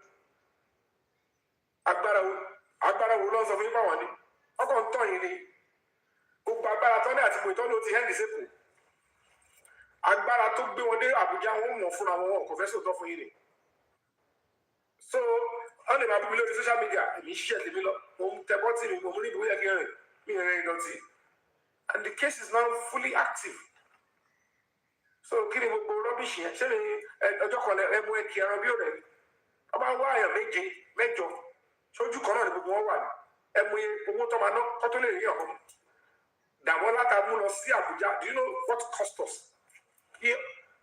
yàtọ̀ sáwọn ọlọ́pàá tí tọ́ arrest lẹ́kọ̀ọ́ kàtó ọlọ́pàá tó bọ̀ láti Àbújá tíkẹ́ẹ̀tì yẹn méjì àwọn mẹ́rin mú lọ calculate yẹn that's running into million plus pẹ̀lú ground transportation hòtẹ́ẹ̀lì táwọn ọlọ́pàá sùn pẹ̀lú mọ́tò tàbí gbé ní airport l'Àbújá a fi gbé lọ sí detention calculate how much that is níbo ni kì í ti rówó yẹn tẹ́yà tó bá gbọ́ pa àṣìṣe lọ ẹ má dáwọ́ fún Yomi o káwá fẹ́ ṣe fihàn èèyàn mẹ́jọ a lè mú èèyàn kan ní January kó lè jẹ́ bí ó di June ká tó rí kẹfà mu that's what is going on now ẹ̀kọ́ náà ṣe kó sí báwo ni ṣe ní serious ṣé gbogbo ẹ̀ náà máa sọ́ǹtà fún yín because the more you say that they will be running wọ́n palẹ̀ máa dúró àpò lẹ́sìn ó ti di double job fún wa because they want you to tell them what is going on wàhálà lóbi tó yẹ kó kàn involve ẹ̀ sínú kìíní yẹn abọ́ta and it goes to justice all these terrible people they are kàn involve just because they want to speak on social media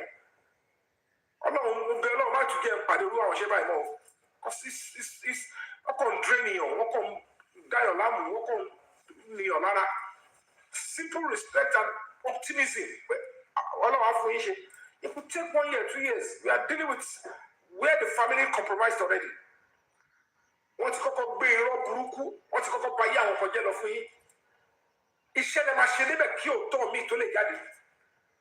And it's not easy because one involved, they are spending thousands, if not millions of dollars. But that doesn't mean they've won. It's talking about the justice. One call it delay. And the ball then bàbá yẹn pé kò sí justice. Bàbá yẹn ò ṣe tó lè sọ pé kò sí justice because ó mọ̀ pé òun wà nínú ẹni tí ó máa padà mú. Òun ṣe nǹkan tí ojú ò gbọdọ̀ rí. Ó mọ reason tí Wùmí yẹn ṣe ń sọ́tò day and night. Ó mọ reason tí wọ́n pọ̀rọ̀ díẹ̀ ní fàjálà ni wọ́n pé òun ti di ẹni yẹpẹrẹ òun ò jẹ́ mọ̀ òun ò tiẹ̀ gbọdọ̀ jábọ̀ nǹkan lójú ọmọ ẹ̀mú. Ṣé òun nìkan ló sọ ìsọ́tì kìíní ni? Àdúrà fúnra ẹ̀gbọ́n ìsọ́tì bàbá ẹ̀. Òun kò sọ pé òun ò dorúkọ bàbá yẹn mọ́ ni. Ó ní reason tó fi lóun ò dorúkọ bàbá yẹn mọ́. Nílò náà ẹ̀ ló bí tẹ́ ti ń bọ̀. Bèrè pé kí ló fà á níbo ni blessing ti rí ta ló sùn kò lè dá ṣe lẹ́yìn àwọn òbí ẹ̀ bó ló ti rí nǹkan tó jù sójú orí àbúrò ẹ̀.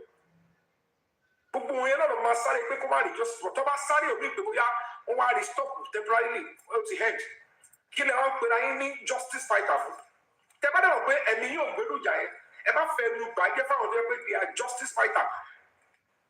Àwọn ọmọ ìjà lọ́wọ́ because àwọn ògbódò sọ pé kò sọ́nà mọ́ tá bá ti sọ pé justice yẹn ti ẹni tí Mohbad ṣì wà ní mọ́ṣúárì tí wọ́n ti mẹ́ni tó pa àti gbẹ̀bọ̀dé Mohbad àti gébò sórí ọmọ yẹn nìyẹn wọn ò dẹ̀ tọ́ àrú àwa bẹ́ẹ̀ iṣẹ́ tí wọ́n gbọ́dọ̀ ṣerú ẹ̀ lọ́ọ̀yà tí wọ́n ṣe kéèsì lọ wọ́n wí ní high court àwọn ló ti bọ́ ṣé o ní option appeal court ni ṣé o ní option supreme ni irú lọ́ọ̀yà bẹ́ẹ̀ yẹn ti mọ̀ pé pákó ni irú àwọn lọ́ọ̀yà wò ní yẹn ní wọ́n ṣe rẹ̀ tọ́ máa lose ní high court wọ́n ní kò sọ́nà mọ́ torí kò jábọ̀ kò mọ́ ọkọ̀ kò mọ́ṣẹ́ Ọlọ́run fi iṣẹ́ lọ́yà wọn bọ̀wọ́ tọ́lọ̀ bá fi rán you look and say we will find a way it is never over until it is over in justice for Mohbad you will get that justice the glory will be to Almighty God to government of Asiwaju Bola Ahmed Tinubu and of course to every justice fighters host ni o panelist ni o TikToker ni o Facebooker ni o tó fi inú òótọ́ tó fi ṣe tó dẹ̀ ṣe dópin and everybody that donated and supported but tí o bá rí báyìí báyìí lè ṣe lọ́ọ́ ṣe fẹ́ wá so I'm going to admonish us and appeal to us. Am I organic in Loro and no? Obanio, when she got in our face offline, when she got to roll it out. When she got, it's not money, it's not about money. I've had two of them on the way. What we have faced and before the case can turn around. All right, our own conference, so call is a power now, shit of it, the lab, like our cotton, I jack you. When she shaking you, but can't allow our phone on. I fell on one bed only. I just shit on it. To the wobbly way, once you ring on top, you are extremely available. Some people, activists on it, all I don't see. It's not by writing, a competition, petition of each for justice. It's far more than that. And to buy a petition, you do tell of you. I kaiba, I'm going to shake cocky says, we call a masosita. O Martin, to think beautiful. Who are you? Continue your government to let the one guy know. I'm going to pay the presidency. You wrote to the president direct before you can get audience. And they were shuffling. Governor Lagos State, last time I want to shuffle, go to the chief of staff. I will let them be here until son. Until on Juno, but once we wait for sort of me. To feel a day, to feel passion.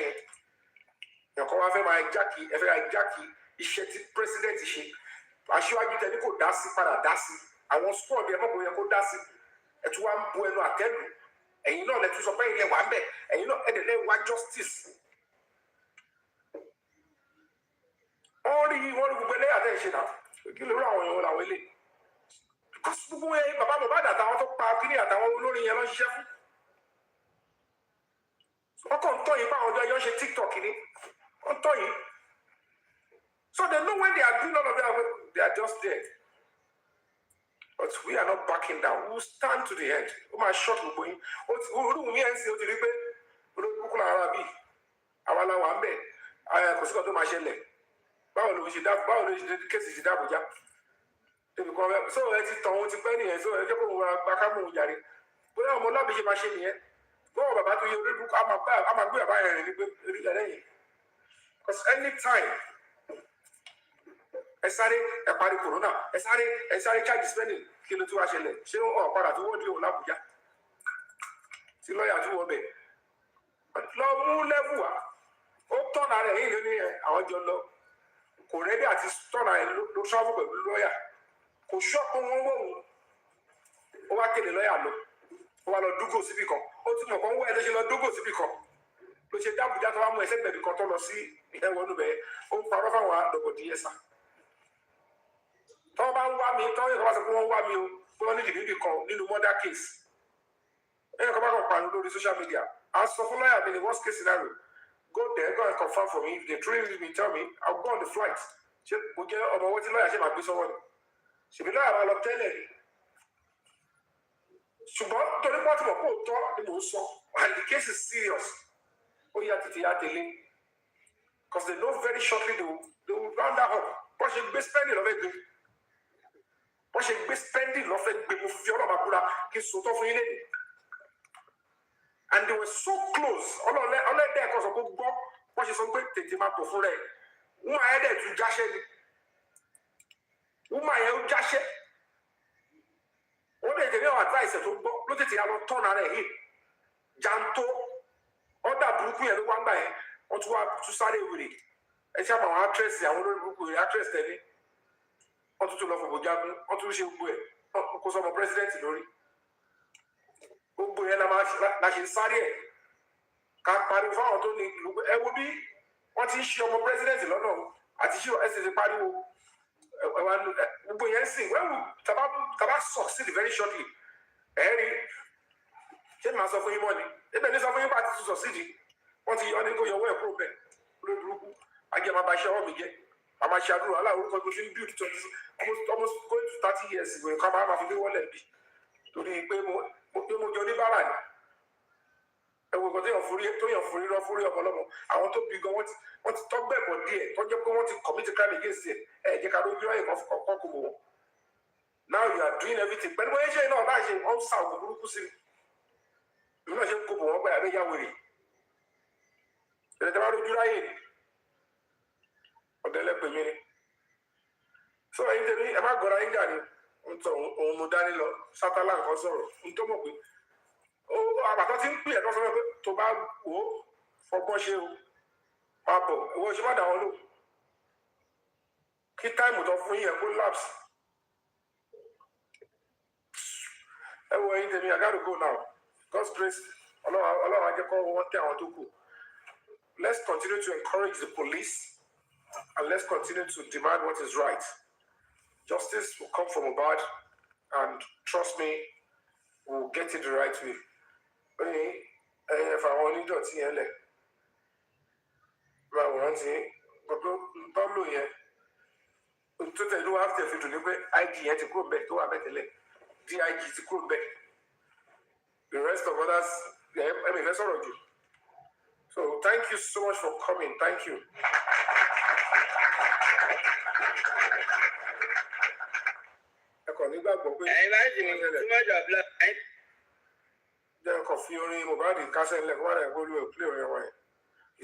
He wants justice and he's going to get justice.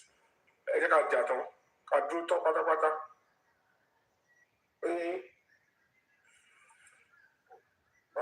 you are really correct.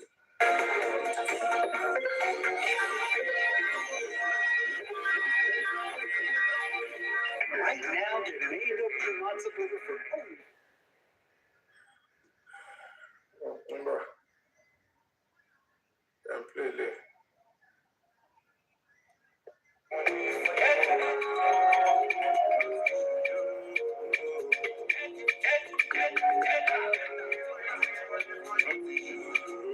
Yes, so we are still asking and demanding. We want to know the exact date Sam Larry left Nigeria. It's very important. Very soon, eventually used, but we just have to, all these people, they have to get them out and get the truth out, because that is, those great areas are where the truth and update and justice for that lies.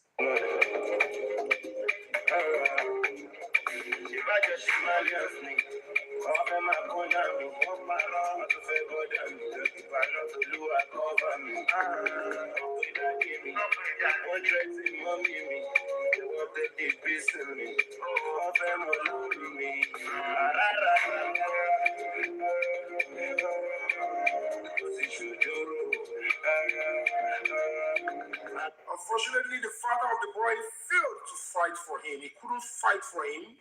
He betrayed the boy, and he will pay severely. Spiritually, physically, legally, he will pay, because the father must always fight for.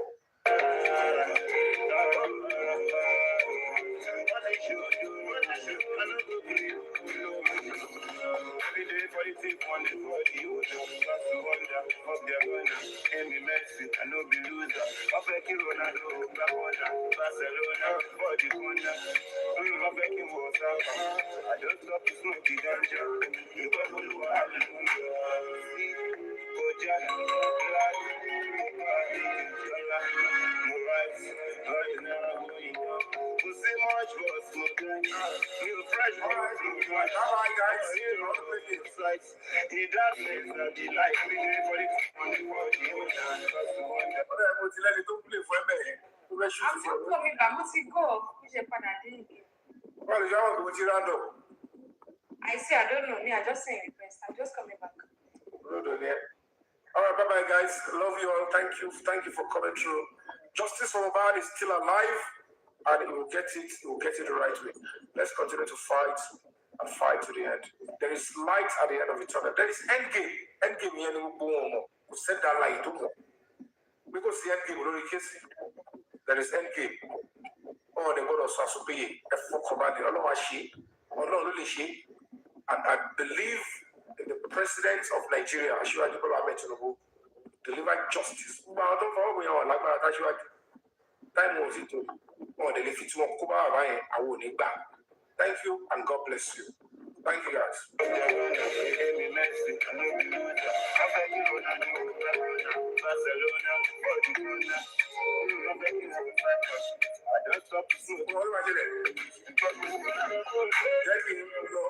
The way you are The next 2 hours I'll come back. I need to rest. But it's all right now. Yeah. I'm not jail. I just here. Play and I'll come back and message you. All right. Whose livelihood depends on the historic square, the damage feels personal. Even a little bit, even a single crack on a 500 years old, monument will break your heart, especially if you are from the very city and the very street and the very place. This is a very... The square's bazaar is renowned for traditional crafts, including Persian carpets and hand-printed textiles. But Mohsen says business has slowed dramatically since the bombings. There is no client and people are not shopping, so we have low incomes.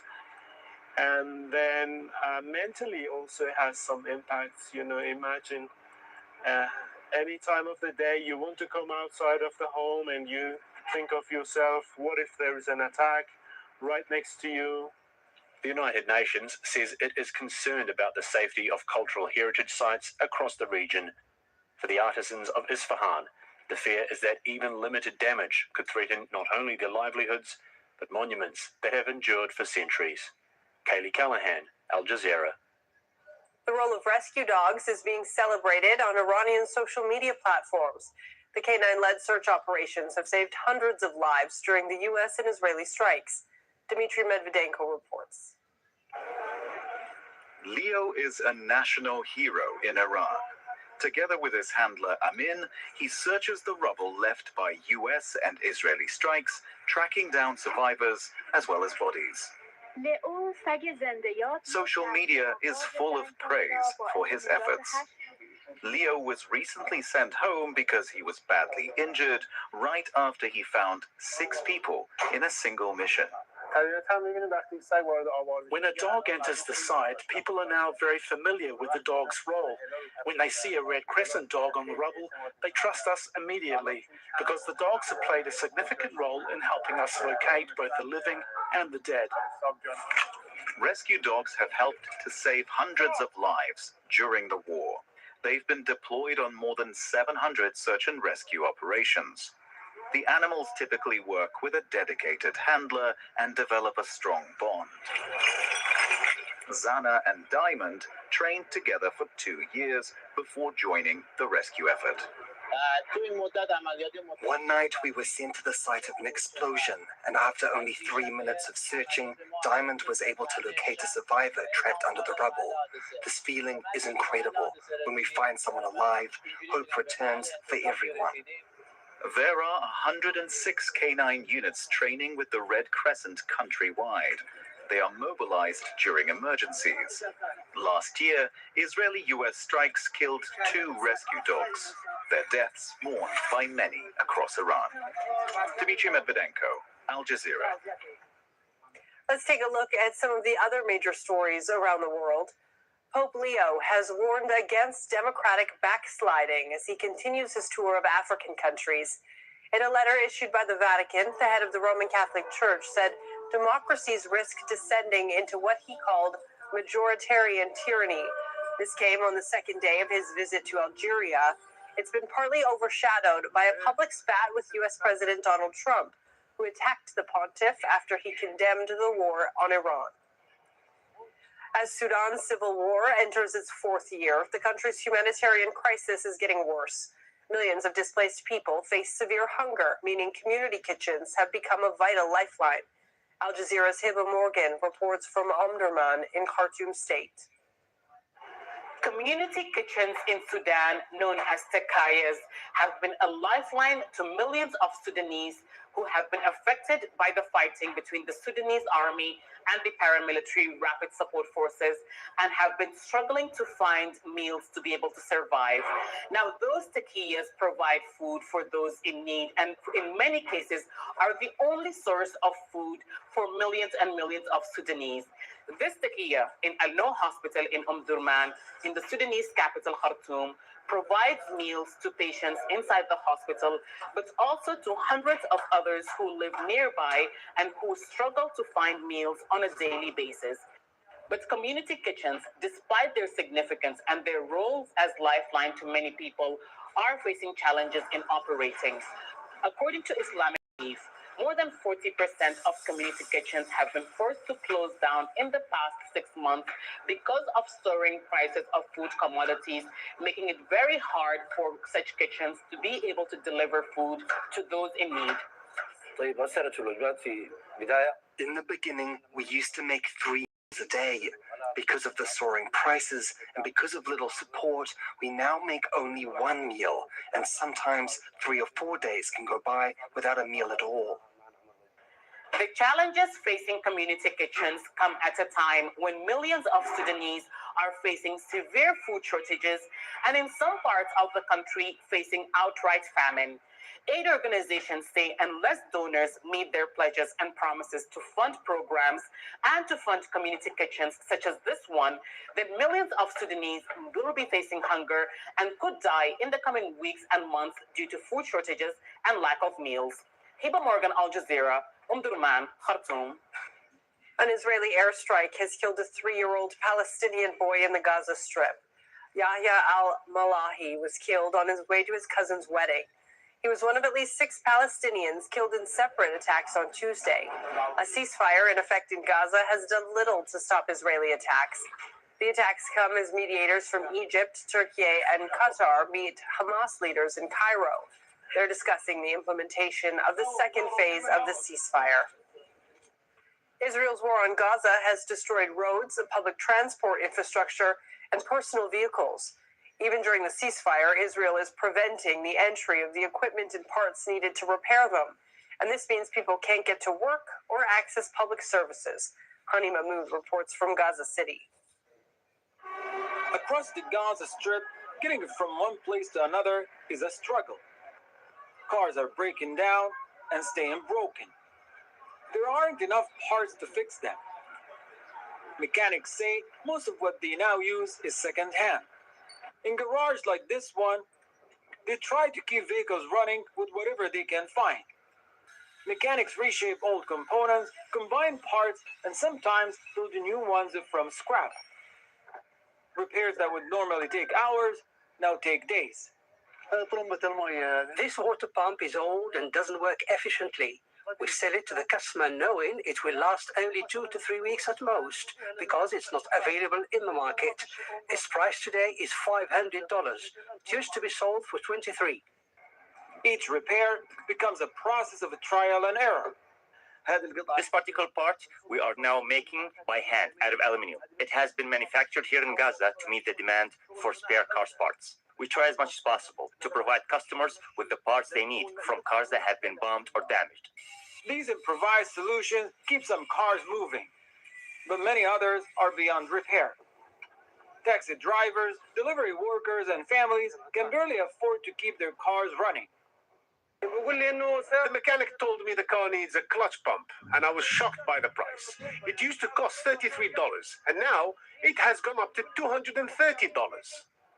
With fewer functioning vehicles, people are finding it harder to reach work, hospitals, and essential services.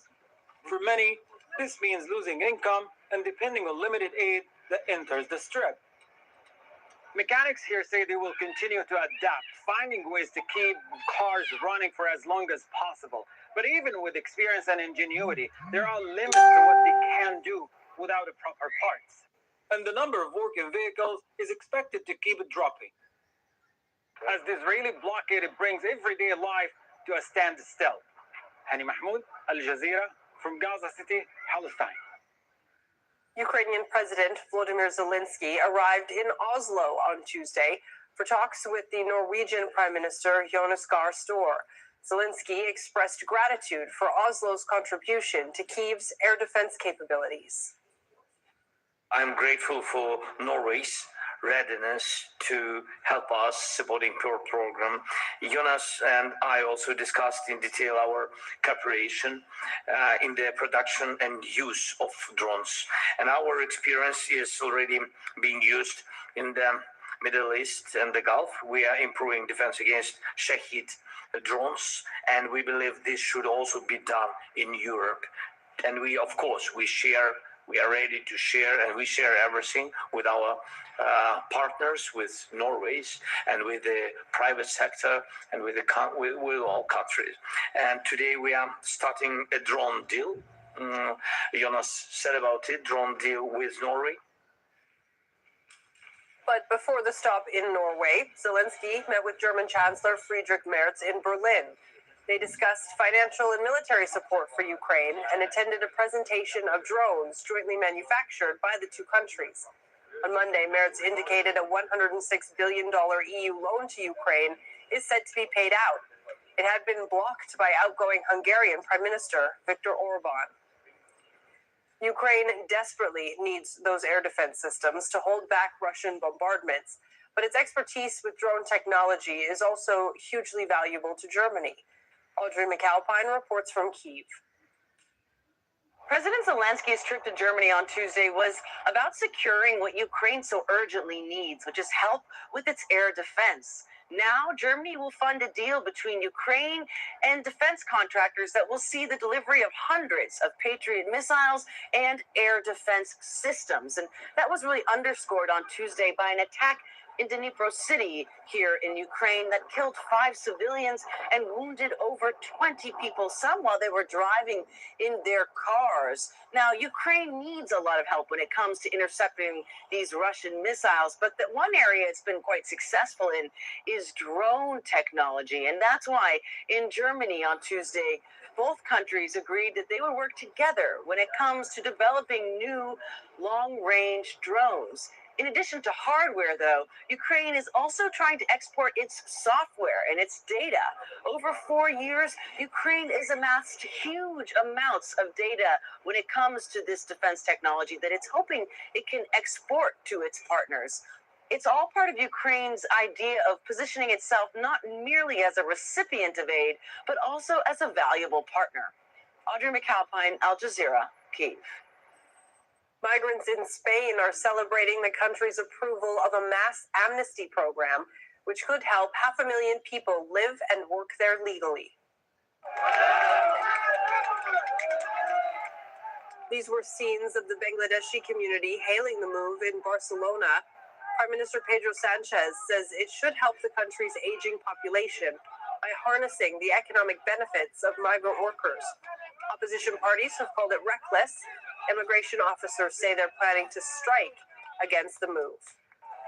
The party of Canada's Prime Minister Mark Carney has taken a narrow majority in Parliament after winning 3 seats that were up for grabs in by-elections. It means that Carney's Liberal government can now pass legislation in the House of Commons without needing the backing of other parties. It's been slowly moving closer to a majority in recent months, with 5 opposition politicians defecting to the Liberals. Carney took office last year, replacing Justin Trudeau as Prime Minister. We're live in Beirut, Washington, and Tehran as our coverage of the war between the U.S., Israel, and Iran continues. Stay with us. Hearing the facts. A busy day for Iran today could mean when Iran retaliates, it will be a busy day for cities in the Gulf. With the latest global news and insightful documentaries, Al Jazeera's teams across the world bring you closer to the heart of the story.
I'm Cyril Vanier. This is the News Hour live from Doha. Coming up in the program. We discovered today that we're on the same side of the equation. That's the most positive thing we could have come away with.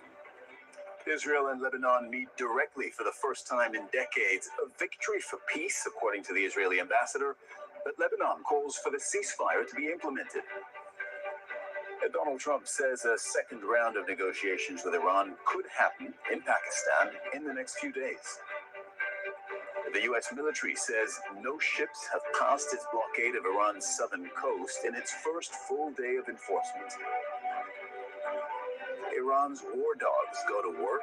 How the country has rallied behind emergency animals searching the rubble after airstrikes. What options does the US have as the fragile ceasefire with Iran enters its final week? We'll put the question to a former US ambassador and former Deputy Assistant Secretary of Defense later this hour on This Is America.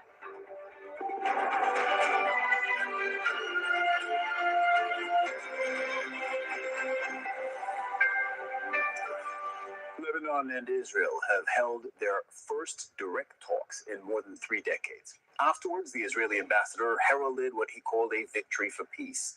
The Lebanese delegation, however, called for an end to hostilities and for the need to preserve state sovereignty in Lebanon. Washington says that both sides have agreed to another meeting aimed at peace. But at the same time, Israel's attacks on southern Lebanon continue. More than 2,000 people have been killed since the beginning of March. Meanwhile, Washington and Tehran are still trying to solve their differences. Islamabad is offering to host a second round of U.S.-Iran talks as the battle for control over the Strait of Hormuz threatens the ceasefire. Al Jazeera's Mike Hanna has been following the latest developments from the U.S. State Department. First time there was direct diplomatic contact between Lebanon and Israel in more than 3 decades. This was what was described as a preliminary meeting. It was at ambassadorial level. The discussions were intended to lay a base for future discussions which may be held at a far higher level. The meeting, though, was chaired by the U.S. Secretary of State, Marco Rubio, who had this to say at the beginning. Well, this is a historic opportunity. We understand we're working against decades of history and complexities that have led us to this unique moment. And the opportunity here, I know some of you are shouting questions about ceasefires. This is all about that. This is about bringing a permanent end to 20 or 30 years of Hezbollah's influence in this part of the world and not just the damage it's inflicted on Israel, the damage it's inflicted on the Lebanese people. We have to remember the Lebanese people are victims of Hezbollah. The Lebanese people are victims of Iranian aggression. And this needs to stop. And so our hope here, and I know this will be a process, okay, all of the complexities of this matter are not going to be resolved in the next 6 hours, but we can begin to move forward to create a framework where something can happen, something very positive, something very permanent, so that the people of Lebanon can have the kind of future they deserve, and so that the people of Israel can live without fear of being struck. For his part, the Israeli ambassador to the United States sounded optimistic when the meeting ended. With the degrading of Iran, this malign and malignant entity that's trying to destabilize the entire region, there is now the opportunity to degrade its proxies as well, to move them out of their horrific occupation of another country, and to move into an era where Lebanese and Israelis can live side by side in peace. And yes, vacation in each other's countries. It's not a pipe dream. It's a reality that can really happen in our lifetime. For her part, the Lebanese ambassador, Nada Hamadeh Moawad, issued a statement on social media describing this meeting as constructive. She said that she called for a ceasefire and the return of displaced persons to their home. She said she also urged concrete steps to alleviate the severe humanitarian crisis the country continues to face. There has been a joint statement issued as well, saying that the date and venue of the next meeting will be announced at a later time. So no full confirmation that there will be a follow-up meeting, but every implication that there will be, but the date, the location, still to be announced. Mike Hanna, Al Jazeera at the State Department. Al Jazeera's Heidi Pett is live with us from the Lebanese capital, Beirut. So, Heidi, the Israeli ambassador, after these talks, expressed optimism. There is going to be, apparently, a second round. There is a next step here. What are the Lebanese saying on their end about what they're expecting from these talks?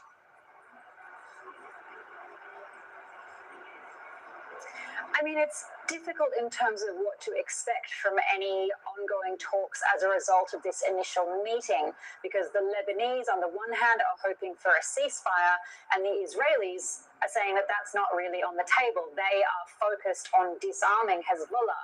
And so what we may see is a continuation of the status quo for the last couple of days, when American pressure reportedly forced the Israelis to stop hitting Beirut and its suburbs, but instead their campaign in the south has merely continued. Now, the reaction to these talks here in Lebanon has been mixed. On the one hand, there are people who hope for anything that may lead. Not like that. And that is why when things like this happen, people say, "Oh, we have given so much. I'm so off." Nobody give the minimum. Put yourself first. If you love to look good, look good. If you love to travel, travel. If you love to eat, eat. If you whatever you love to do, being a wife and a mother should not change that. And the day we begin to realize that a lot will change around us. A lot will change. Sometimes it doesn't have to be about infidelity. So many women are walking around, they are taking time bombs, just waiting to explode. Because we carry so much unnecessary geared around the house. Yeah,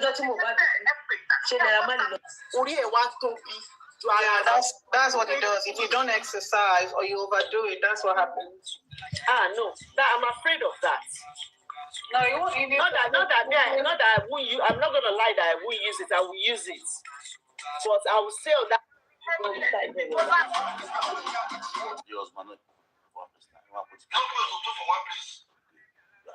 ahead.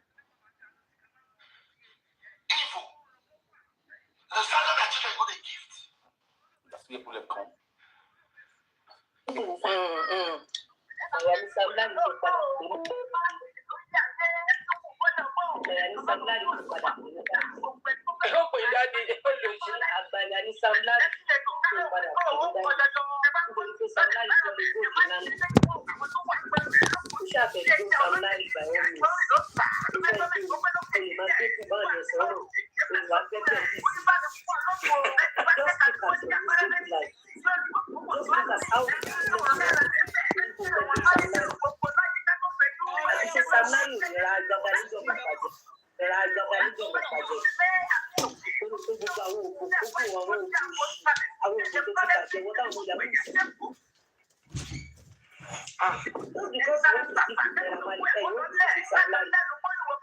After you slept with Naira, you want to move to Samlari.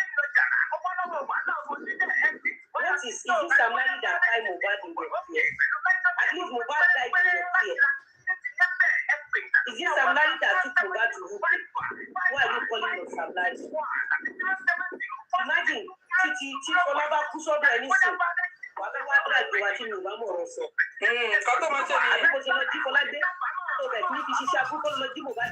Benny. Ojú mo bá dìbò bẹ̀ níbi ṣiṣẹ́. Ó fẹ́ fọwọ́ lọ́mọ gbé kófí ọmọ yóò gbé kófí.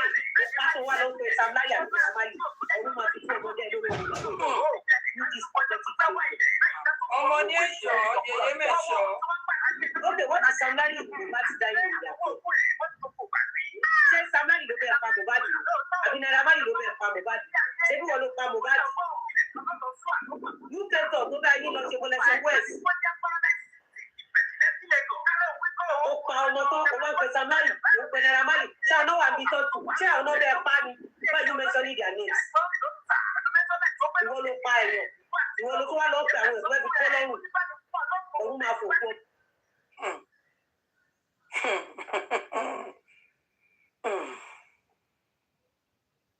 Wá yí ẹ ló dé ẹ lórí ìyàbọ̀. Akíndélé Adéníkè. Akíndélé Adéníkè. Wọ́n fúláàgì Lizzy kan. Nǹkan tó dé ti má bàjẹ́ ló fi wùnà pé Ìyábọ̀ ló pa Mohbad. Ṣé Ìyábọ̀ flagging pọ̀.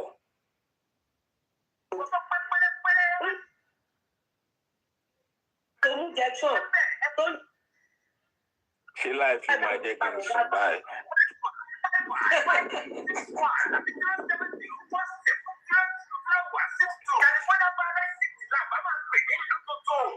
èyí tó mú injection tó ń pa ìsílẹ̀ àti pẹ́sẹ́sì ṣé o mọ̀ fi tó di mú bọ̀. Àbí o. Ẹ bá sọ pé àlẹ́jì ni o, àlẹ́jì ni o, à ń ṣe yẹyẹ ni, àlẹ́jì ni kiri. Ẹ máa ní àlẹ́jì ni à ń ṣe yẹyẹ ni. Ṣẹ́ńgbà. Ilé ìkó lórí burúkú ọmọ ẹ̀ Priscilla tó máa mọ sàárì ẹ̀, ó máa ṣí ẹ̀, òun injection, òun gúnyàn, ìwọ ló decide ló ṣe pa Mohbad. Ní o sọ̀rọ̀ àlẹ́jì, tí ò bá ti wà yìí fún ìfẹ́ máa pààyàn, òní mú injection. Ìwọ ló pa Mohbad jáde, ìwọ kọ́ ló pa o. O lè mú injection tí decide ló ṣe pa Mohbad. Ẹ máa bẹ̀ sọ pé àlẹ́jì ni. Yèyé mẹ̀ṣọ́ fúnra ẹ̀. Ó ń gbá lórí wúwà ẹ̀. Ọmọ tó gáláǹtì ọlọ́mọdé abímọ rìn dì. Èmi sọ́dí. Nínú fídíò ìwé rẹ̀ ṣe àtẹ̀síwájú tó owó lẹ́rọ. Fídíò lè ṣe yẹn ó fọkọ̀ kù.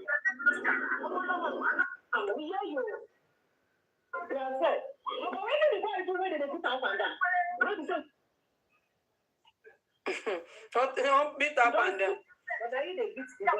Exactly, àwọn ni. Wọ́n wá ní kó máa sọ pé Naira Marley.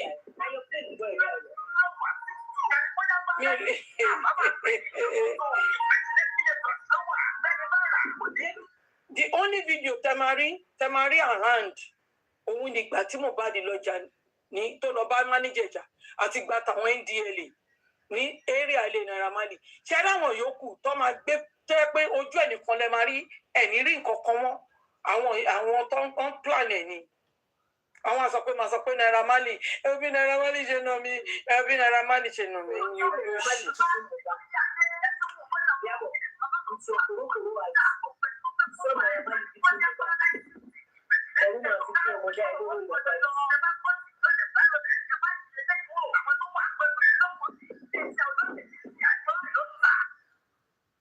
Àwọn aṣọ yìí lé.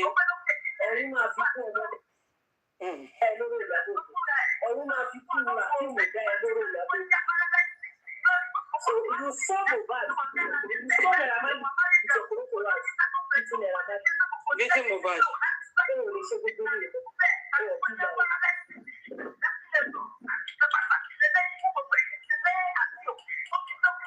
And you are saying you did not say it's Naira Marley that killed Mohbad. People's evidence really Naira Marley. Kò ní.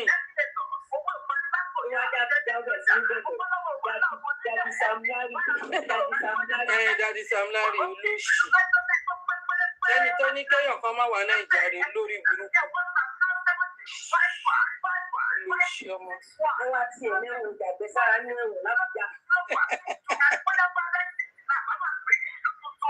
Actually, what Iyabo did that they must protect his children is violent and that video and has to be reported to Meta and authorities. Ẹ̀yẹ máa wọ̀ ṣe ẹ̀ máa wọ̀ yà ṣé kò dá bó ṣe describe bó ṣe lọ́wọ́ ẹ̀ máa wọ̀ bá dà bó ṣe inject Mohbad. Only to describe bó ṣe pa Mohbad nínú fídíò rẹ̀. Only describe.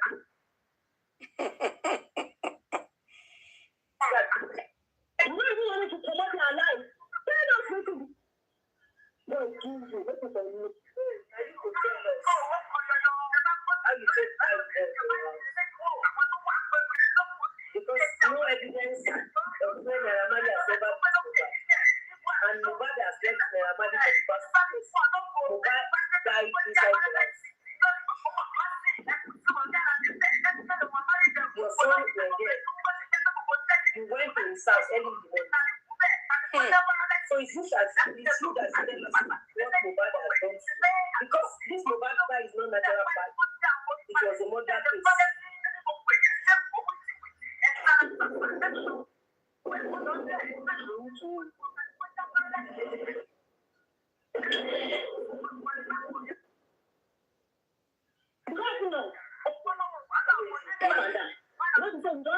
be true. So this is not the one, not the truth.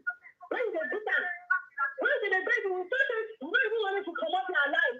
They're not waiting before it's true. Waiting for you.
Wọ́n flag ẹ̀ gan-an. Kí ló dé?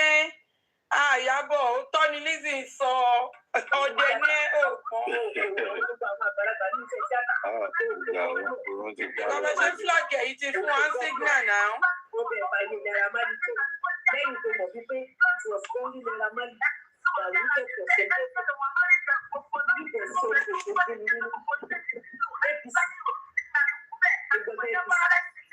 ṣe mọ̀ wípé èèyàn máa ń ṣe nǹkan tó máa ń jẹ́ èrò. Ṣe mọ̀ pé èèyàn bí Naira Marley ṣe lọ sí ẹ̀wọ̀n lórí kéèsì tí òun ń tò lọ́ndà ìjọba APC lẹ́yìn tó jẹ́ wípé nínú gbogbo àwọn olórin pátápátá Naira Marley nìkan ló tó kéèsì.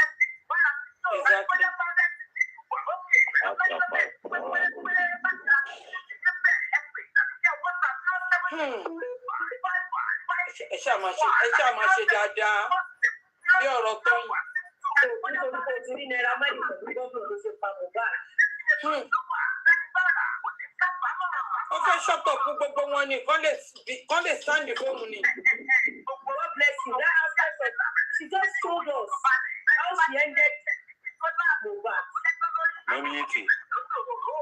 She just told us. She displayed. Ẹ sáré sọ̀rọ̀. Ṣé rántí ijọ́ kan tí mo fi wúmà kan tó pa ọkọ ẹ̀ tó fi ìwé tó kọ ó dàgé lórí iṣu yìí ni ìwé tó kọ tó fi dictate pé òun ló pa ọkọ ẹ̀. Mi ti rántí. Carrie Ritchie lórúkọ wúmà ẹ̀. That was about 2 weeks ago. Orí iṣu yìí náà ni mo ti sọ náà. Okay. Mo ní wúmà kan pa ọkọ ẹ̀ so àwọn detective wọ́n wá ka ìwé tó kọ. So nínú ìwé tó kọ yẹn wọ́n ń read the mind yẹ through ìwé yẹn wọ́n suspect pé òun ló pa wọ́n yìí kọ́lẹ̀ nìyẹn fún interrogation bó ṣe jẹ́wọ́ pé òun ló pa nìyẹn.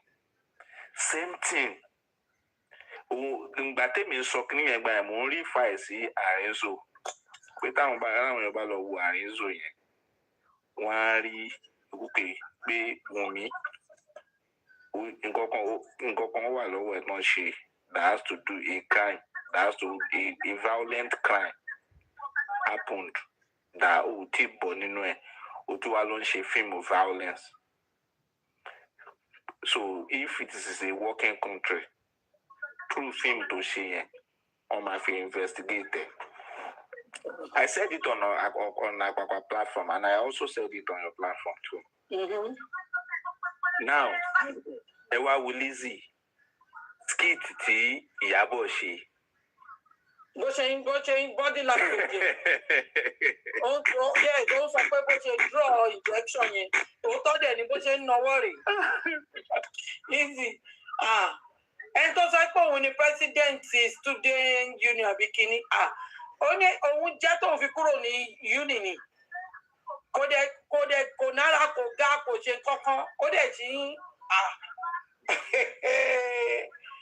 ìwọ tó lọ school start gan ó ṣe mo kíní gan bó bá ní lọ sí tó ṣe HND online ló ti ṣe kò ṣe pé o ní experience university campus àbí nǹkan kan ò ní gbogbo wọ́n fẹ́ fi ara ẹ̀ wẹ́rù Lizzy tó ti ó ní Ogun State àìmọye àwọn senator gbogbo ẹ̀ tóun bá kàn ó ní wọn kàn nídìí politics ni mélòó ni wọ́n ṣe ṣorí bó ṣe ń ṣe analysis ìgbésí ayé ẹ̀ lọ́pọ̀lọ́ yòrò ẹ̀jẹ̀ má bínú fóònù ikọ̀ paná ojú kan ẹ má jọ kán dàgbà tí yín o àti mọ bó ṣe ń lọ o. ṣé ràtẹ tó yìn ṣì wà bí àbótẹ sùn. ẹ ṣàfihàn tó bá yá jù.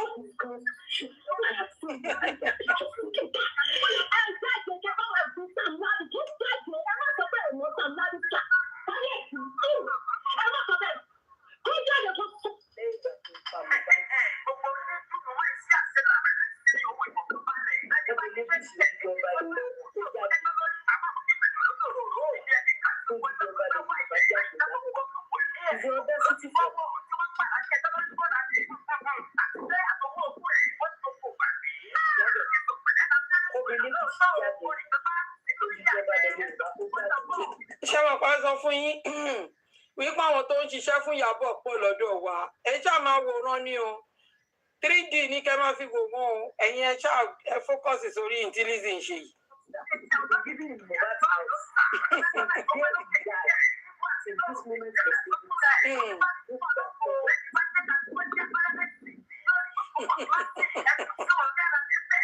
And you came on this flight, you pretend as if you just came back from abroad.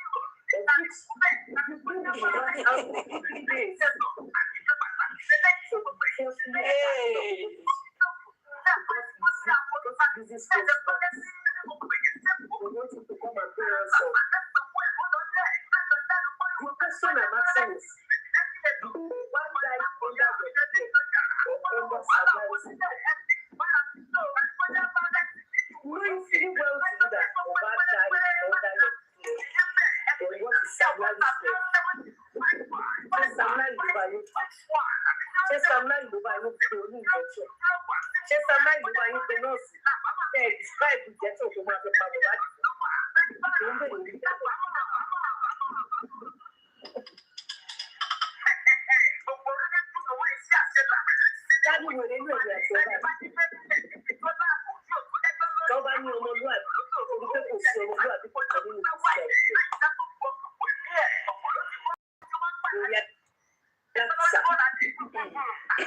Imagine following our posters.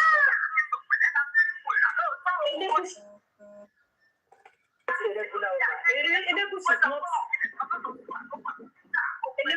not just over. He used Iyabo is singularly destroyed all our royal things in Yoruba. Imagine the innocent boy who's still in Portugal. On flag again, Nisha. Kill his family in the body.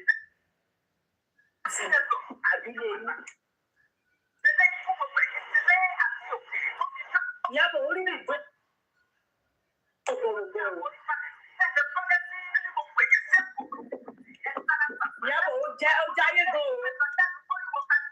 àdéhùn ẹran tó ń ṣe gbogbo sóòrù. So now, yeah, but come on, let's ship him. What do you want? What do you want?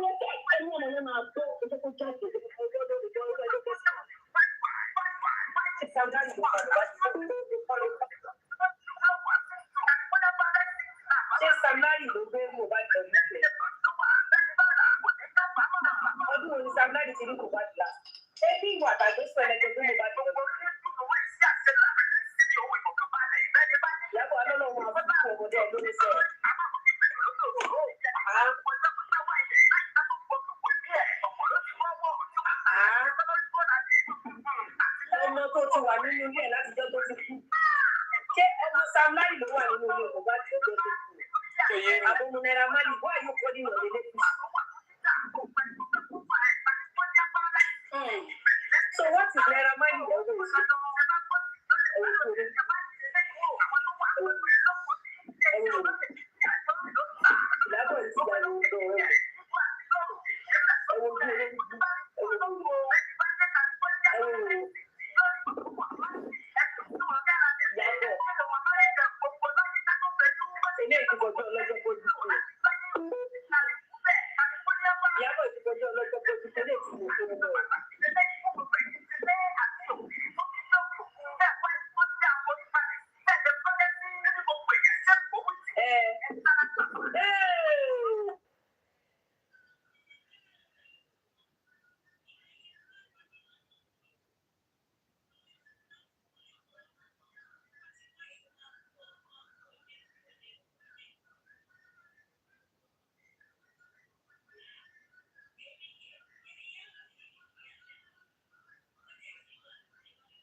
Mommy Etsy.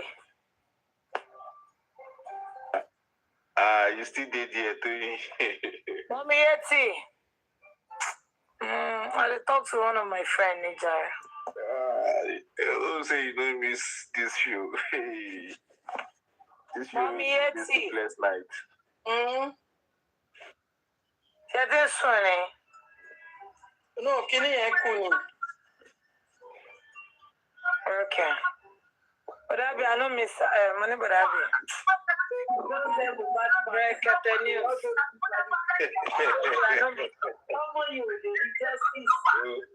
What do you mean I saw the Nostradamus news? It is well about that.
Bidagosu Lizzy.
Injection. It looks bizarre.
mommy.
On flagging you, on flagging. Anytime flag say yeah we need. What the music to the show you.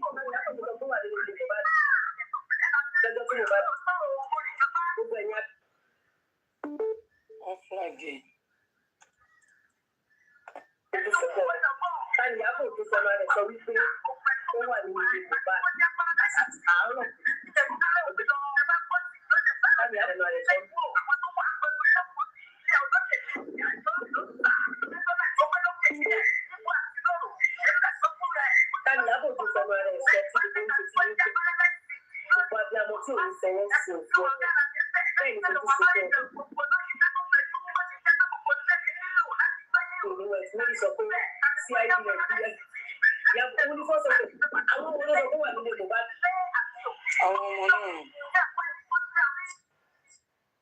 On flag gidi gan.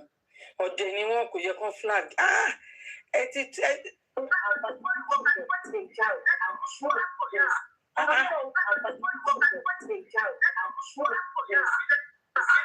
Wọ́n flag.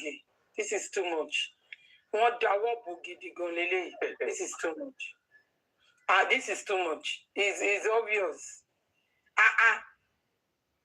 Iyabo ayé ẹ bàjẹ́. No kolo rárá. Oh, smart.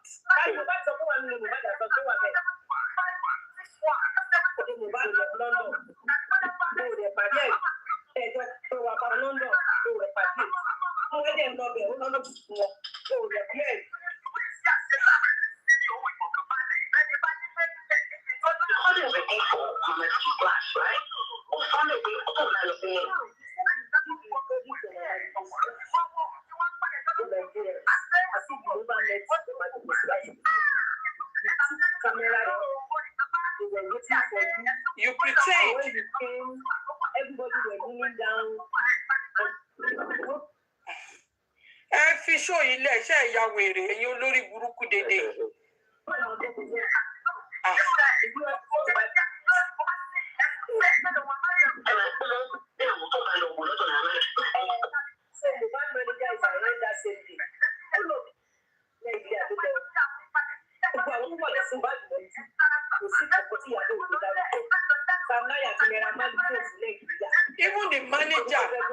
mánéjà Mohbad yẹn ẹjọ́ mánéjà Mohbad wà Nàìjíríà náà kí ló dé tí kò tẹ̀lé Mohbad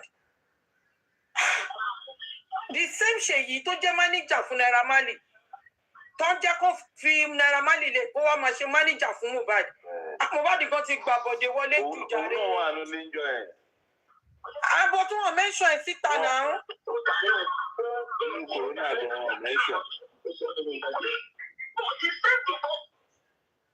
Wèrè ni bàbá ṣìtù.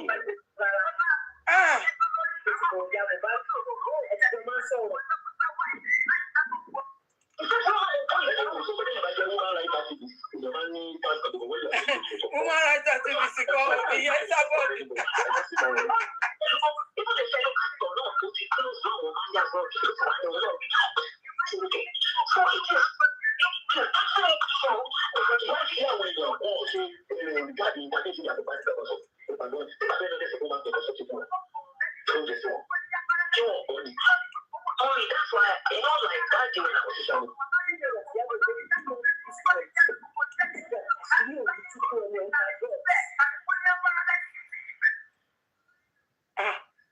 On flag Liz Anjorin gan.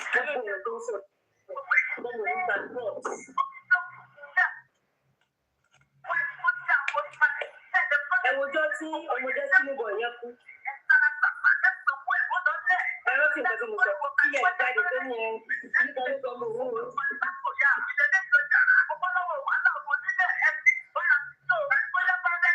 Ẹ̀rọ tí nígbà tó tó sọ. Nígbà tó tó sọ mọ̀ ẹ̀jẹ̀.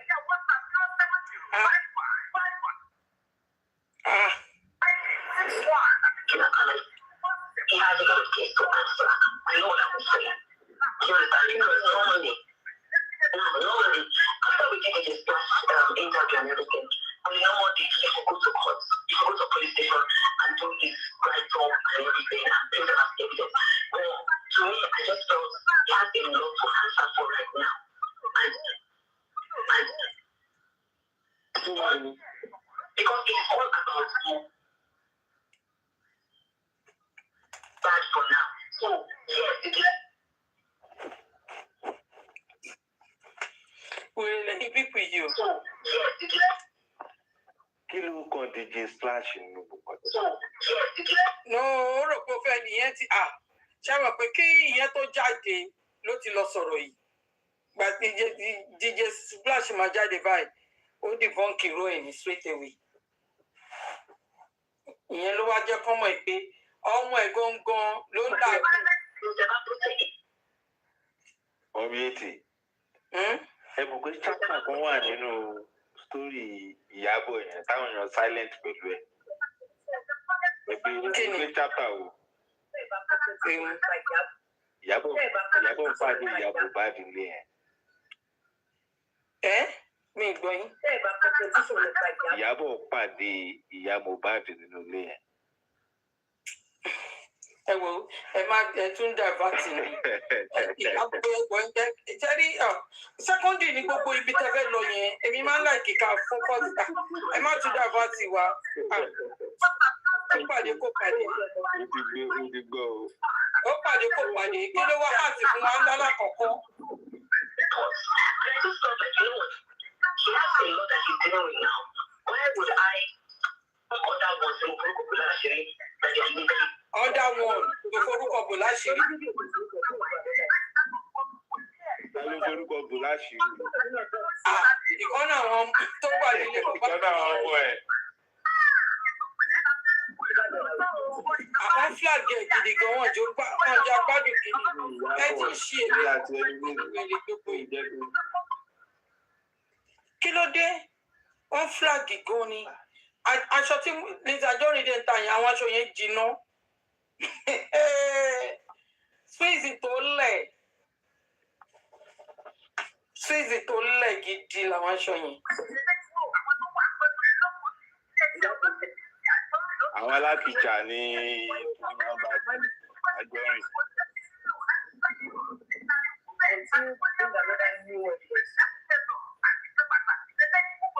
I want to know why Iyabo go to that Abi?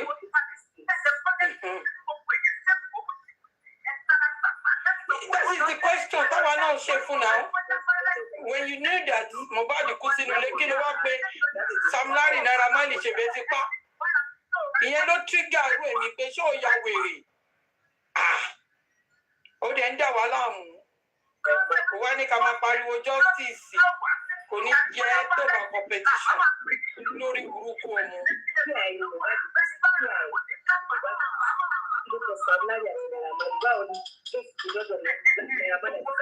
Exactly.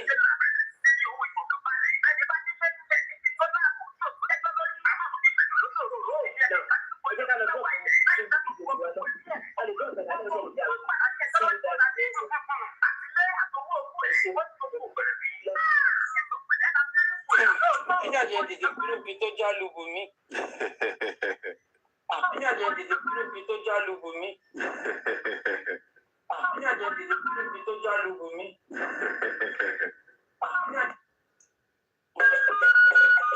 Owó ti lé dé. Ẹ sọ̀rọ̀ tẹ́ bá máa sọ̀rọ̀.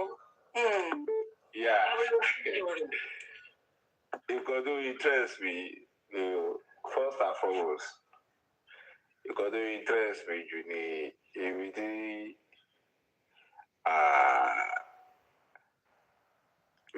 Iyabo ti Kuba, Iyabo, Iyabo Kuba, Iyabo, Olu ba Iyabo to not be. What on denule? On buy a way, on boom way, on back and or to buy a bed. Come on. We didn't know about shit you are looking for a pasha. The Bible saying, Iyabo to Alo Jabo. Ọlọ́run ṣeun. Ọlọ́run ṣeun. Combination collabo Lizzy àti BJ ordained from heaven. Oba did you join our méjèèjì pọ̀ la everybody pọ̀. Unshakable, untirogo. Ìwọ tó bá ń mọ ìwọ nínú ẹni omi sọ as a group ìwọ nínú ara ẹ̀. Tó bá mọ̀ pé Mohbad ló ń ṣiṣẹ́ fún. I mean, sorry, wìrì yìí. Tó bá mọ̀ pé Iyabo ló ń ṣiṣẹ́ fún. Tó ń sápamọ́ sábẹ́ bàbá Mohbad. Tètè yọra ẹ o. Because ìjì tó ń jà yìí. Ìjì tó ń jà yìí tó bá jà tó bá ká ẹ̀wọ̀n bẹ̀ àwọn èèyàn ní ìwòsàn fún ẹ o. Àìjì. Bọ́lá Mohbad làwọn èèyàn máa fi mọ́ ẹ o. Tó bá mọ̀ pé torí Iyabo ti confess now. In the last 24 hours now. Iyabo ti confess pé òun ní èèyàn tó súnmọ́ bàbá Mohbad tí BJ ń jealous. Èmi kọ́ ni mo sọ ọ́ ẹ̀yin wèrè tẹ̀wọ̀n bọ́ yẹn ń gbọ́rọ̀. Kí bá tẹ̀ sọ pé mi ni mo sọ nǹkan kí lè bẹ́ẹ̀ ṣe sí. Fúnra ara Iyabo ló sọ náà. Oníyàn kan wà pẹ̀lú bàbá Mohbad tí BJ ń jealous. Òun believe pé òun fẹ́ create friction. You know, this semblance of unity that can fara mọ́ pé unity okay, kick things smooth. Like what Vengeance said a couple of hours ago. You know, just to maintain that unity of purpose. So, unity of purpose, that stand bridge, Iyabo like it. Shembo 80-70 Shawambe. àbí mo sọ̀rọ̀ sátẹ́gùn ni ó dàgẹ́ tó.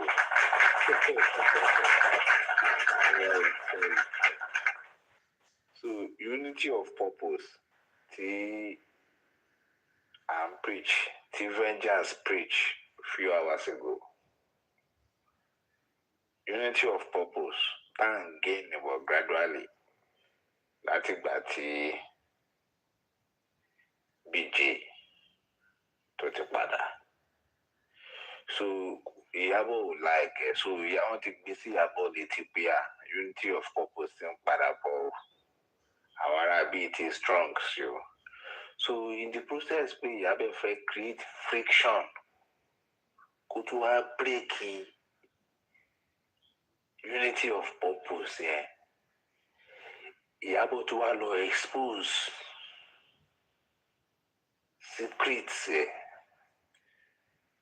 òun léèyàn tó súnmọ́ bàbá Mohbad tí BJ jealous.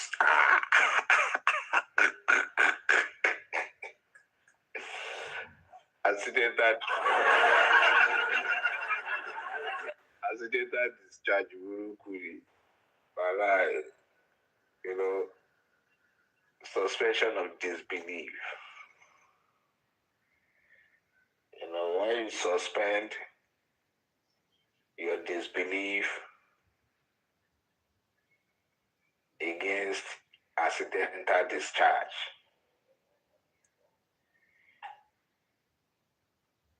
human believe smart, so it be totally calculating, but totally expose more. It's quite unfortunate, but it's good for justice. Califili Furanon, you know, message here they con PG Lara, you know, message here con PG Lara gon. Today Luka PG Lara. The Bawu and Roti BJ saw, you know.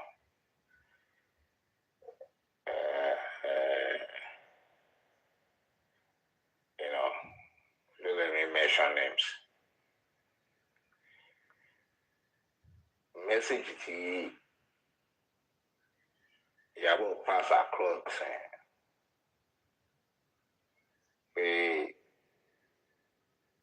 Come out to close my Baba to be jealous. Full of fire gone.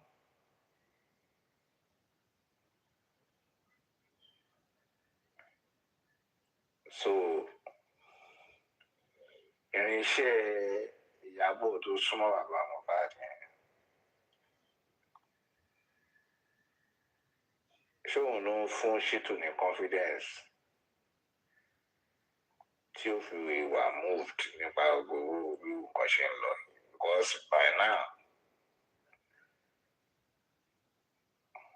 mo expect petition kó máa fly lórí PlayStation ló ń kọ petition ló ń kọ affidavit. 1,000 naira, 2,000 naira stamp ní kẹjà rẹ̀. Wọ́n máa lù pẹ̀lú yínkì àbí stamp. Red ink àbí stamp náà máa fi lù. Kò ju 2,000, 3,000 lọ́nà ẹ̀ lọ́ máa fi file àbí náà. Wọ́n dẹ̀ lè sanwó pẹ́pẹ́pẹ́ owó ọ́fíìsì. Wọ́n máa fi wọlé, wọ́n máa fi tender.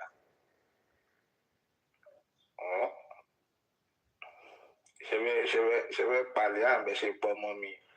Ó yẹ kí petition lọ lórí ẹ̀. Ẹni kan Mohbad ó yẹ kí petition lọ lórí ẹ̀. Oríṣiríṣi. Kó máa jó lílè kiri káàkiri kí wọ́n kọ́kọ́ pa máa lè parí. Initial rẹ̀ òbí initial ṣe tí Wùmí máa ń sọ̀rọ̀. Ó máa ń sọkún sọ̀rọ̀ ni. Bọ̀ ní sí ọjọ́ wa lẹ́nu tó ń sọ̀rọ̀ tó fi hàn lọ́jọ́ ó ń blé. Àwọn ìyá yín, àwọn bàbá yín. Ó tún máa ń project. Orí ọmọ yẹn o. Projection Wùmí máa outlive bàbá. Ó máa outlive bàbá. We go need 10 years, 30 years, 40 years as you want be. Liam will grow one day to become like his father, like Baba. But that Baba would have died before Liam grew. Kí ni yẹn ṣù ọ̀fun bàjẹ́ pé Uma outlive Baba Mohbad nínú kéèsì. You know, as a detector, the brain never sharp. The way I'm reading between the lines.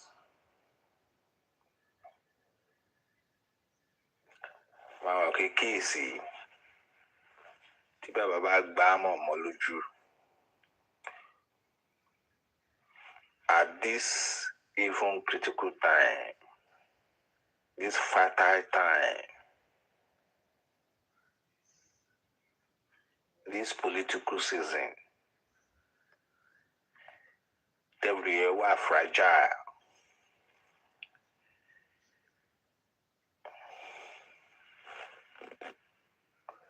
Tinubu lose election locally now. Check it, Mohbad to Amba. No, now. Tinubu lose election locally now. Oh, and if I keep the same thing sharing now. Because this time around, Tinubu about to lose a cool like a John in Bafon.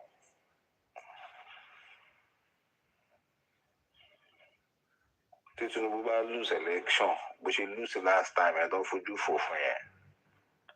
But she mistake to lose election again, Leko. On the Bafon.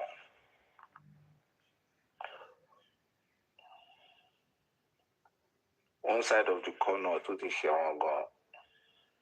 Today now Fulani should be not of southwest of Pound.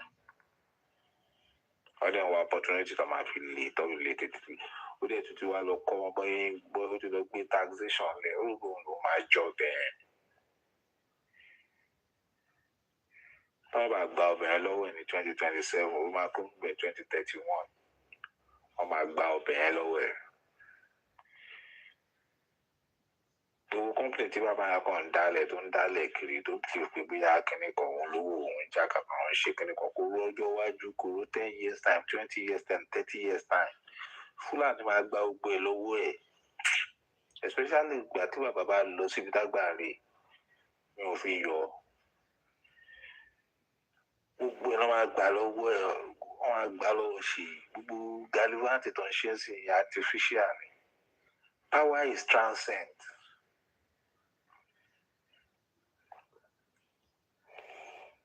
Back to justice. The political space is fragile now. People are angry in the country. Tiba Babali exploit temperament to a fashionable thing. The angst temperament is now fashionable, politically especially. So Tiba Babali make use opportunity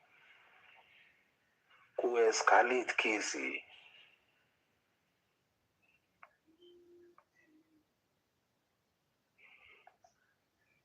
Through every media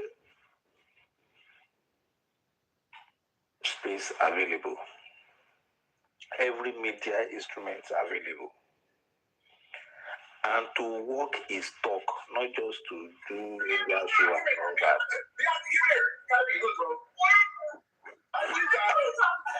Bulletin wa shaman no yin. You know,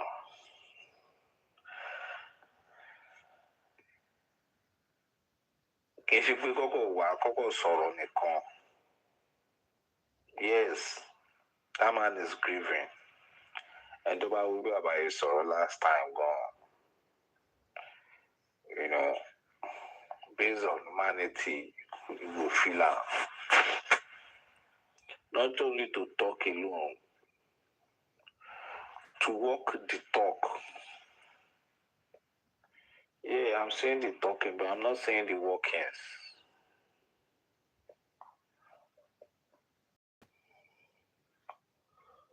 Some couple of weeks ago, Timothy Muiwale Kote were holiday for some time. Timothy Timo Fataye, Timo Fallon. ṣé mo mọ̀ pé secretly BJ gan ti mọ nǹkan bó ṣe ń lọ pẹ̀lú òun àti VDM tí bá tiẹ̀ mọ̀ ṣé mo fẹ́ wá sọ lórí social media.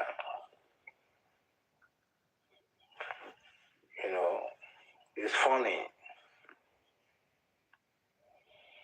I mean, go do it to give me message to pass Sarah, but boy.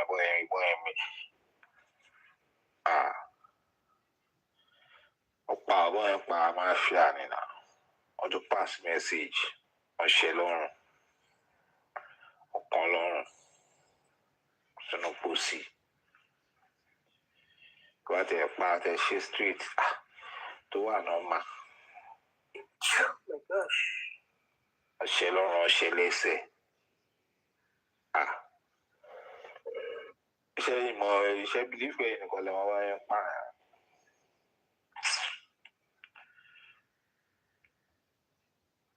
Dájú náà. Tẹ́ bá dájú pé ipá yẹn máa dúró tì ní. Ìyẹn náà pè ní suicide mission.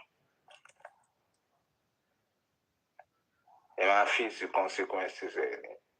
Ẹ pa ọmọlọmọ tán ẹ wá ń sáré kiri. Ẹ ní fọkànbalẹ̀. Lọ waste owó. Gbogbo owó tọmọlọmọ tó yẹ kó ti fi invest. Kó ti sọ àwọn èèyàn àmọ́ owó ti sọ àwọn èèyàn oríṣiríṣi dolóríire. Wọ́n bá dòdè láwọn ọmọ kan tó láwọ́ ni. Gbogbo owó tọmọ yẹn tó owó tó yẹ kọ́mọ yẹn kó fi sọ àwọn èèyàn dolóríire. Ẹ lọ waste ẹ̀ kiri. Lọ fi bribe different media platforms. Àwọn olórí burúkú lọ lọ kó sínú àkáǹtì wọn. Torí pé bẹ́ẹ̀ jogún Mohbad. Àwọn mi ò ní foresight ọ̀dẹ̀ ni ẹ́. O life Davido àti Joma ṣókò wọn ni. You like them man, but you don't like the guy for the man. You self you be tomboy, so tomboy ni ẹ́ o kò ní baby face ni.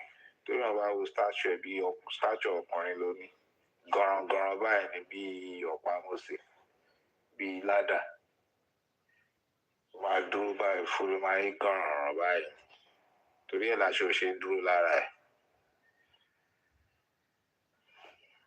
Tomboy. Ọdẹ ni wà tí máa ń jà Mohbad. Ìyẹn náà tomboy. Pẹ̀jọ máa ń mọ milk. Ìlérí ìbú. Ó jẹ́ kí n sùn. Mo ti jí ẹ̀sìn. Gbọ́ngàn ò ní rójú ọrùn mi. Wèrè. Iyabo ò ṣe o, èmi kọ́ ni kí mi kọ́ dúpẹ́ lọ́wọ́ Iyabo. You know, when I let's say Titanic, iceberg piercing the Titanic, you know, or a circle, the circumference of a circle, an arc is leaking, you know, those illustrations, those periods. Iyabo there were confirm for me. Àwọn kan wà pẹ̀lú bàbá Mohbad tí BJ jealous. Lẹ́nu ẹ̀ Iyabo. Ẹnu ẹ̀ bùbù ajá. Ọ̀dẹ̀. Overzealousness. Wo. BJ yìí báyìí. Ṣó tẹ̀lé ibi tó lọ gbé sí ẹ̀.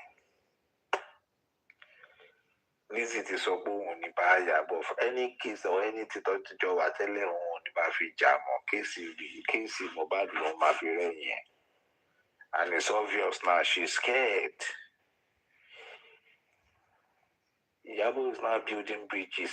Ó máa náwó gan-an. Tó máa bá ìṣeré campaign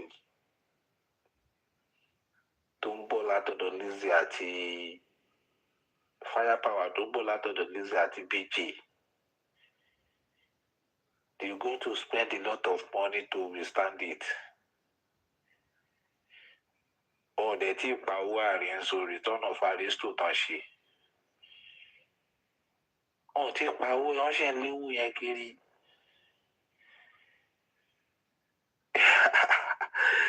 This rule is going to declare bankruptcy. Insolvency will set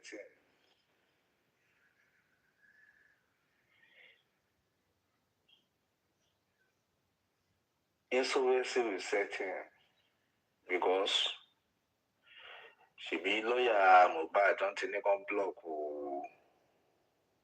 catalog royalty Mohbad. Yet you are stand still down.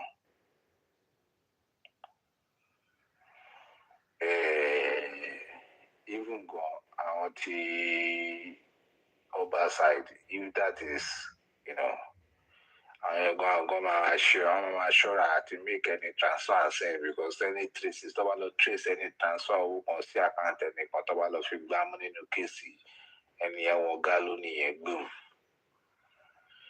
What the jack be see, how the resharing zoo beam. Ah, no, that he will make better. The fablon blue, the runu para, only near no more day. Ah, Mohbad. Mode, fine boy. Ọmọdé kó máa wà ní France nsẹ́yìn ni kó máa mode kó máa wà lórí runway fún Tommy Hilfiger, Paris Pills, Dolce Gabbana, Mark Spencer. Ọdún kó máa wáyé ọmọ tó dúró tán. Wọ́n máa fún wa lórí skit Mohbad gan. Skit millions ni tó bá ṣe skit. Ó lè ṣílẹ̀kùn fún ilé wọ́n á fẹ́ lo escape. Òbí àtòrí pé àwọn kan wà lẹ́yìn. Àwọn yẹn náà ń du láì fún ọ.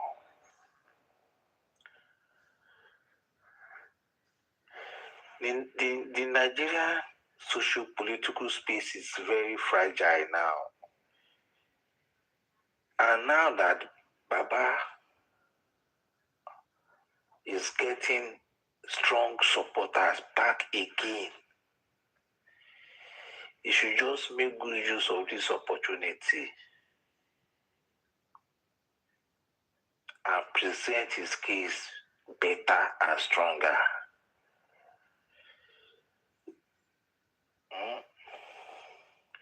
Inú nǹkan tó wà lẹ́yìn tẹ́nìkan bá wà mí sọ rubbish pé ìyá dragging bàbá Mohbad ogun kill. Nobody is dragging bàbá o.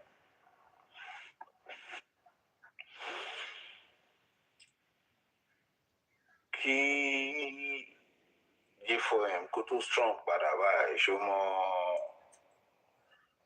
appeal dúró àwa ṣe.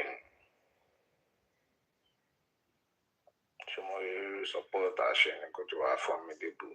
I've always said it from the onset. The Oba no the Oba yẹn tó bá ní Oba wà ní kéèsì wọ́n pè wá létà ni. After tíṣẹ́ ti parí, wọ́n ṣe fi wá kọ́ lọ́rùn kò mọ̀ ń pa ẹ̀. Àwọn tó mọ̀ ń pa ẹ̀ kó tó ṣẹlẹ̀ gbọ́ngàn àwọn gbọ́ngàn là ń bá dì kò sí ètò kan pẹ̀lú ẹ̀ ní mọ̀dà fọ́kà rárá. Ọba kan bì fún tó bá dẹ̀ forí kò náà dọ̀dẹ̀ ló mọ̀. But the fact remains, see, if you look at the indices, our powerful forces tó wà létà yẹn,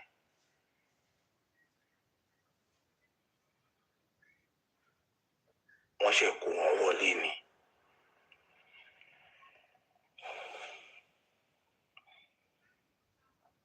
Small circle ló mọ̀ nípa iṣẹ́ yẹn, small circle Mohbad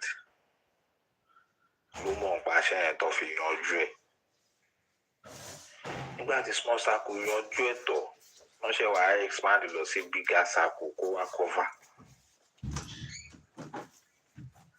Not the other way around. Just you people should just stop creating an imaginary power somewhere that is distorting justice for Mohbad. trying to she be busy do ala do wa yẹn ko agbo mi do wa you know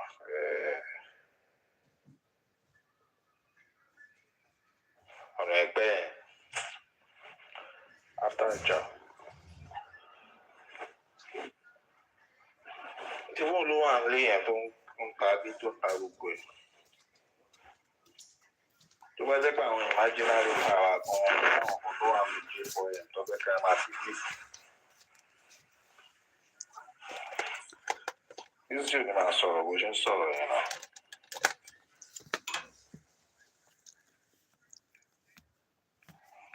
You know.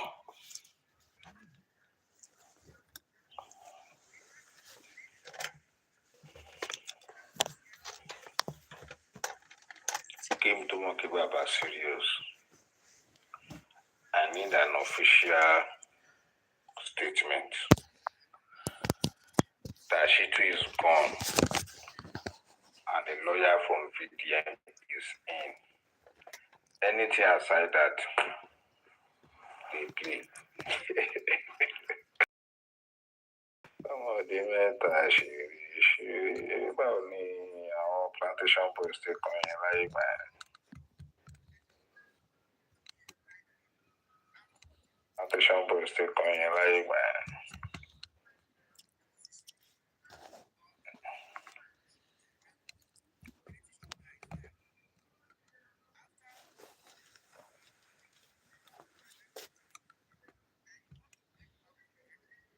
Something nice. Salad and what do you want to get him? I don't know, wings. Yeah, that's okay. That's okay. Okay? Bye. Bye.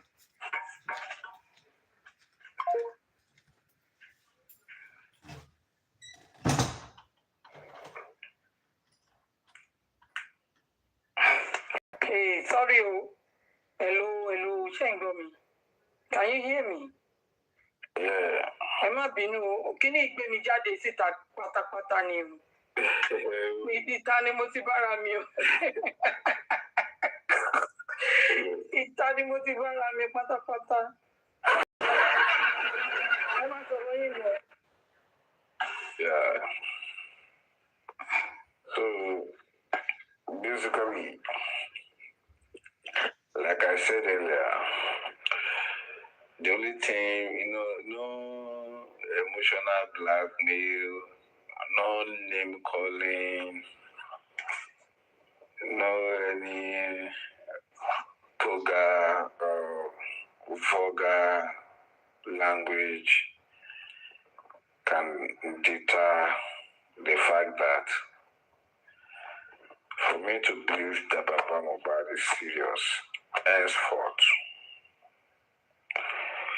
there should be an official statement that she too is gone and a lawyer from VDM is in. Anything short of that, if anybody come and be telling you story, if anybody come outside and be telling you story, just know that those are the people that Iyabo is talking about. Iyabo's people that BG, they jealous. Iyabo to confess when BG jealous. So tabatin so positive, tabatin so fact. And tabatin being trabai, tabatin being real line. Don't be in the sort of Babajide Sanwo-Olu Tinubu or the President Trump. It's my prayer àwọn tí Iyabo tó ránṣẹ́ wá nìyẹn. Remnants. If you know you are for truth, for justice, you don't need to attack people. You need to subject people to emotional blackmail. All you need to do is just go straight to the point. Oh, yes. She too said Corona inquest is the best. Was she still doing there? If he has resigned, you come out officially and as a retaliation and let us push for a new lawyer from PDM, Shikina. And we are not going to take, even me personally, I don't know any other people. If she too goes, I personally, even if the lawyer say I am lawyer to immunize her, I will not accept. But the man think ahead of time. That's my discipline, in my opinion.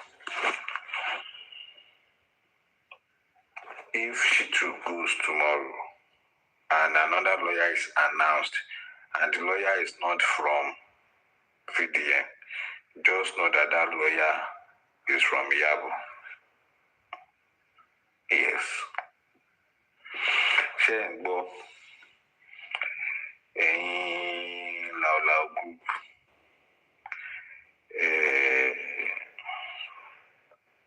what's it called? Conversation Association. Lao. Are you hearing? If she too leaves tomorrow, and the lawyer that comes in is not the lawyer that is recommended by VDN, that means you people are working directly from Iyabo. Iyabo from a different area something. She didn't go and go. Then she exercise there into soon. Arabi you jagging so much. Yeah, take care, my mom. Too.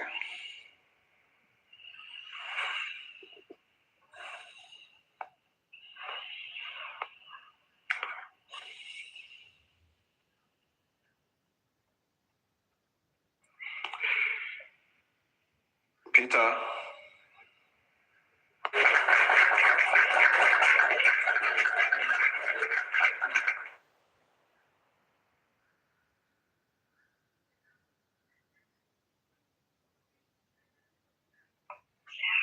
Thank you. Miss Anjorin, she really tried though. Iyabo ayé ti bàjẹ́. Olùṣọ́ ní parí lórí. Ayé ó ti bàjẹ́. Mo sọ fún yín pé àwọn tó ń ṣiṣẹ́ fún Iyabo, wọ́n wà pẹ̀lú wa.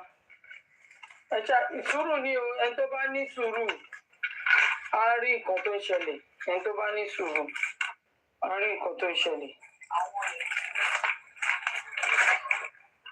Sorry.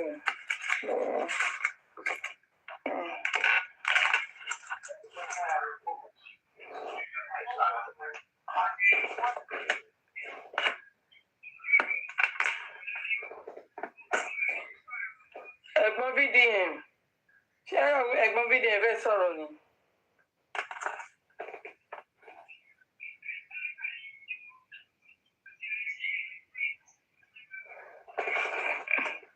All right, we're going to call it a day then. So, breaking is still on. No, sorry. Breaking is still on. Thank you, everyone. Thank you for tapping.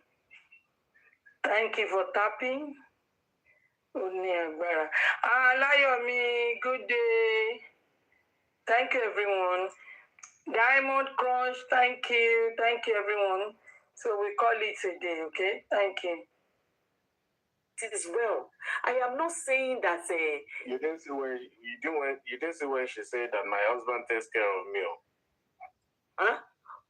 She just wrote that. We just read that now. That's the second. But she said my husband won't allow anyone to clean me up. She just said it there. She don't go through here lotto. But the fact that the husband is there for her. Knowing that somebody that you love, somebody that you care about is standing there for you. Is standing there for you and vice versa. Hey, see that baba yeni. Hey, see that mama ko bayi to ma video won knowingly yen. See mama yen ma moko e bayi. Mama yen si ma le rin dada, oko yo ni le rin dada mo. To ma moko e lari loju titi bayi. I want tribal, sorry. To mama I want tribal. It can be any tribe. Ibi ta ba rin de la ma ri mo. Èyí mi sọ tí mo sọ yẹn jàmó ni wọ́n. Ọkọ àti ìyàwó jàmó ni wọ́n. Bàbá yẹn, àní ìyàwó yẹn ò lè sọ̀rọ̀ but the man and ìyàwó yẹn máa mọ tọkọ ẹ bá ti lọ ẹ ní rẹ́rìn lẹ́nu ẹ̀ kò sí nǹkan tẹ́ lè ṣe fún tí máa yẹn bá ti wọlé báyìí the woman will just see her face will lit up. The man knows the right thing to say to her. Ó máa kàwé fún, ó máa ṣe gbogbo ẹ̀ fún, ó máa ìfẹ́ máa wù yín even though the affair is not being done, it's done in one place, they are sitting down, one of them is not feeling well, but you will still want to like ẹ̀yin kò máa mọ̀ pé fẹ́ lélẹ́yìí. I have seen women tó jẹ́ pé nǹkan ló pa ẹ má bínú mi mọ̀ bóyá rí fídíò àwọn ilé ìjọ ń kọpù ni wọ́n ṣẹ̀ṣẹ̀ fẹ́ra wọn pé 2 years bí lady ṣe ní accident yẹn di àwọn TikTok accident yẹn gba gbogbo brain lady yẹn ó wá di ẹ̀fọ́ tẹ́tẹ́ lady yẹn ṣe bí dìde wọ́n tí nǹkan kan mọ́ tẹ́tìrì méjì ní ìdẹ̀dàbí láwọn náà tó jẹ́ pé ọkọ ló lásídẹ̀ǹtì. eléyìí ìyàwó tiẹ̀ ní ọkọ yẹn dẹ̀ dúró very fine boy and only I will stay with you the girl is on wheelchair mo ké those are love ṣé irú gbogbo yìí téèyàn bá wá gbádùn yìí ò ní wá dúró jọ alẹ́. The guy is handsome 100%. Yeah. Not here yesterday. So nǹkan tí mo wá ń try láti sọ nìyẹn pé instead tí àwọn àgbàlagbà kan tó jẹ́ pé mi mọ̀ má bínú ẹ̀ mà àwọn àgbàlagbà kan tí mi mọ̀ experience tí wọ́n ti rí ní sí ìyàwó mi mọ̀ nǹkan tí ìyàwó ti ṣe fún bàbá wọn mi mọ̀ nǹkan tí bàbá wọn ti ṣe ìyá wọn ti ṣe fún bàbá wọn ti ṣe fún ìyá wọn that the next thing they want to be advising men now go and look for one small young wife. How can that be the solution? Sọ pé àwọn kan ṣì ń jẹ ìyà lọ́wọ́ tún wá sọ pé àwọn tó ń bọ̀ the next thing the advice you want to give them is go and marry a younger wife like that is going to solve their problem. Go and marry a younger wife. Nǹkan tí mo rí tí ẹni náà sọ̀rọ̀ why tó ṣe sọ̀rọ̀ bẹ́ẹ̀ bóyá due to our own experience. Ó náà ni mò ń sọ. But she is now putting that now to everybody, advising men. Ìgbà tó bá ti ń súnmọ́ 60 kan lọ wá younger wife. You didn't even see. Tó bá sọ pé ọkùnrin tó single tó ní ìyàwó. Ẹ wá ìyàwó tó máa tọ́jú yín o kẹ́ lè jọ ṣojú alẹ́ is understandable. But you not even asking question. You are saying to all men, even èyí tó bá níyàwó. It's like èèyàn now advising my husband. Ìgbà tó bá ti gbẹ́nu lé 60 o kó lọ wá ìyàwó. So, the majority nǹkan táwọn èèyàn máa ń ṣe nìyẹn due to their experience wọ́n máa advice àwọn èèyàn pé kó máa ṣe nǹkan bẹ́ẹ̀ bí pé. Inú ni mo ṣe ní ẹ má lọ gba advice tó máa yọ yín lọ́rùn lẹ́yìn ọkùnrin. Ẹ má lọ gba advice tó máa pa yín láìpẹ́ ọjọ́. Ẹ má lọ gba advice tó jẹ́ wípé ọjọ́ alẹ́ yẹn gan tọ́lọ́run ti kọ fún yín pé ẹ máa end up ẹ̀ ní rí. Sisi Dúpẹ́ ṣe rí 70 years old man kan báyìí tó wà lórí social. Single mother ni woman yẹn o Sisi Dúpẹ́ ni tó advice single mother ni o. Sisi Dúpẹ́ ṣé ẹ ti rí lórí social media one old man kan báyìí tó ní tóun bá tún ayé wá òun ò ní fẹ́yàwó ṣe rí fídíò yẹn. Ó máa ní reason ẹ̀ ó máa ní nǹkan tó rí. Every situation is different. I don't know. I didn't see it. Mi ò rí. Ti máa rí fídíò máa send ẹ sí. Mi ò rí. And that's and you see, tell about the experience. It's not good for you to actually use your experience to advise other people. Because at that moment, only were vulnerable, only were emotionally, only emotional. Only any problem here to just say yes, they'll just listen to that advice and they'll go astray. So it's good that whatever experience you get, yes, you can share it, but don't use it to encourage other people. Àwọn young girl tó fẹ́ ṣé ẹ fẹ́ sọ mí di kíára ni? Èmi ni kíára bì. Ṣé ẹ rò pé ní àwọn young girl yóò pé young girl tí ò yọ Emma young girl tó bá rí ọkùnrin ẹgbẹ́ ẹ̀fẹ́ ṣá lọ fẹ́ bàbá arúgbó. Never, not even this generation. Let me tell you. We were not here this morning. A lady came up and she said that she was pregnant, got into a coma during COVID. She was in a coma for, I think she said 13 weeks or something. I can't remember the exact number of weeks. And the man that she was married to, when she came out of the coma, they did a C-section for her and everything, and she came out of the coma. The guy said, I did not marry because she had to learn everything again. She couldn't read properly. She couldn't do everything by herself properly. That the man she was married to told her that, I'm sorry, this is not the person I married, and I don't want to stay married to this type of person. Now, the difference between what that guy did and what a regular person, an average Nigerian man would have done. Were they married? Yes, they were married for 8 years. But as soon as she became handicapped and she lost the loss of her, she had to relearn everything. Because she married yes, she was pregnant for him. She was pregnant for him. She got into the coma because she got of the pregnancy that cost whatever to her. Yes. Yes, Ophile.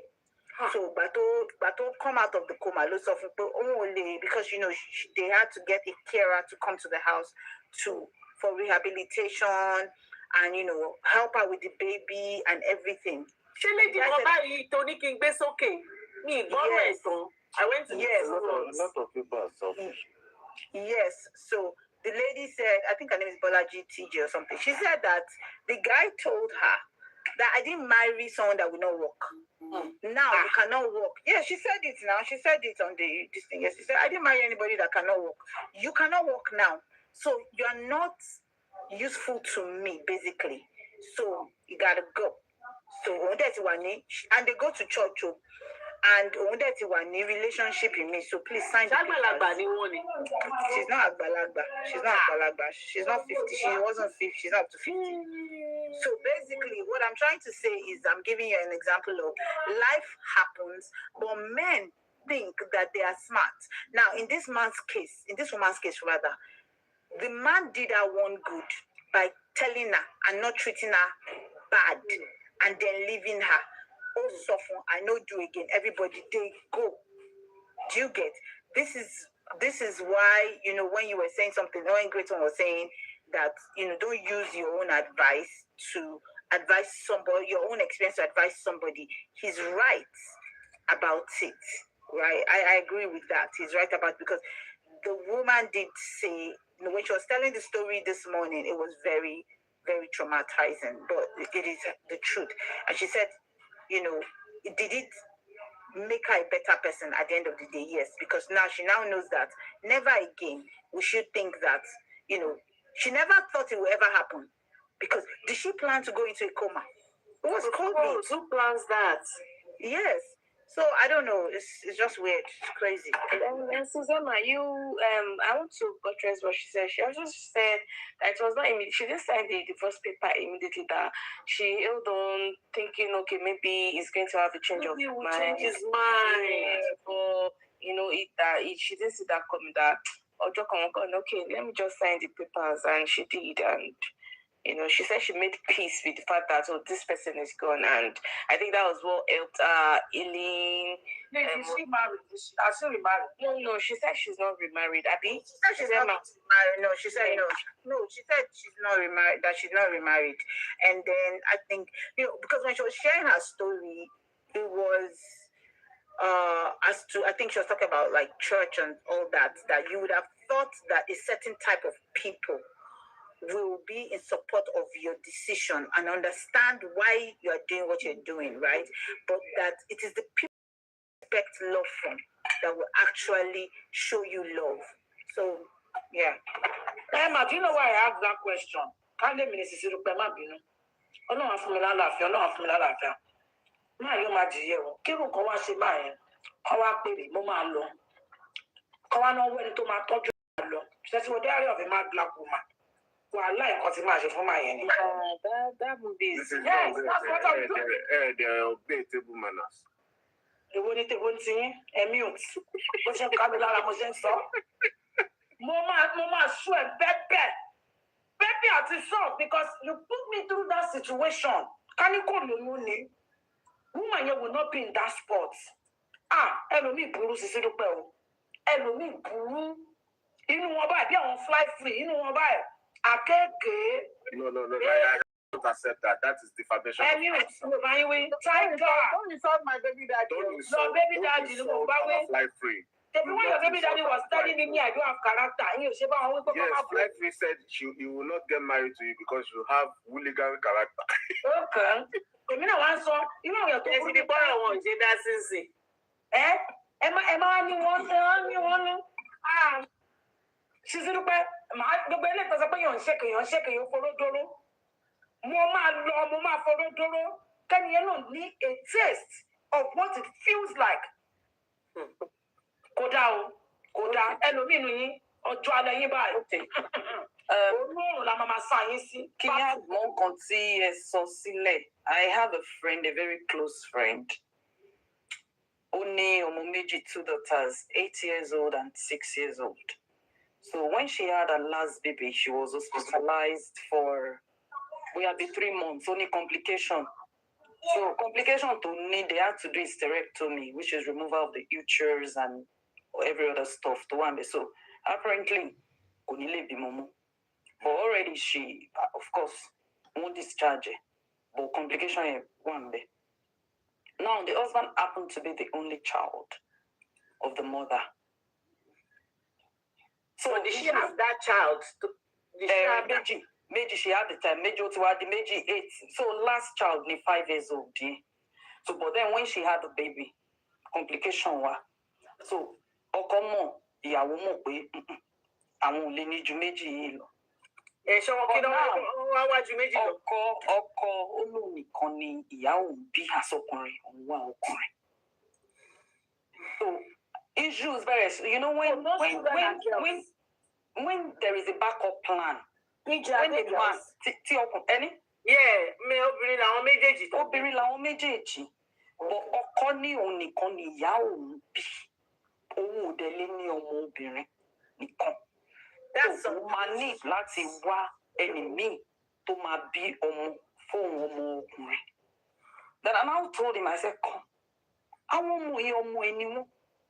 Ìwọ ò tiẹ̀ mọ̀ bó kọ́nà dáríjì ọmọ bóyá wà dàgbà. I'm so sorry to use that word. Me pray pé kò sick. But àwọn ọmọbìnrin yìí tó bá cooperate pẹ̀lú ìyá wọn tó tọ́jú wọn dáadáa. Àwọn ọmọ yìí ló máa kẹ́ fún ẹ. Obìnrin ni wọn. O ti bí àwọn ọmọ tó máa tọ́jú ẹ lójú alẹ́ already. If that's what you're looking for. But tó bá sọ pé o torí pé wọn nìkan ni ìyá ẹ bí. Bó dẹ̀ jẹ́ èmi ò fẹ́ assume pé ìyá ló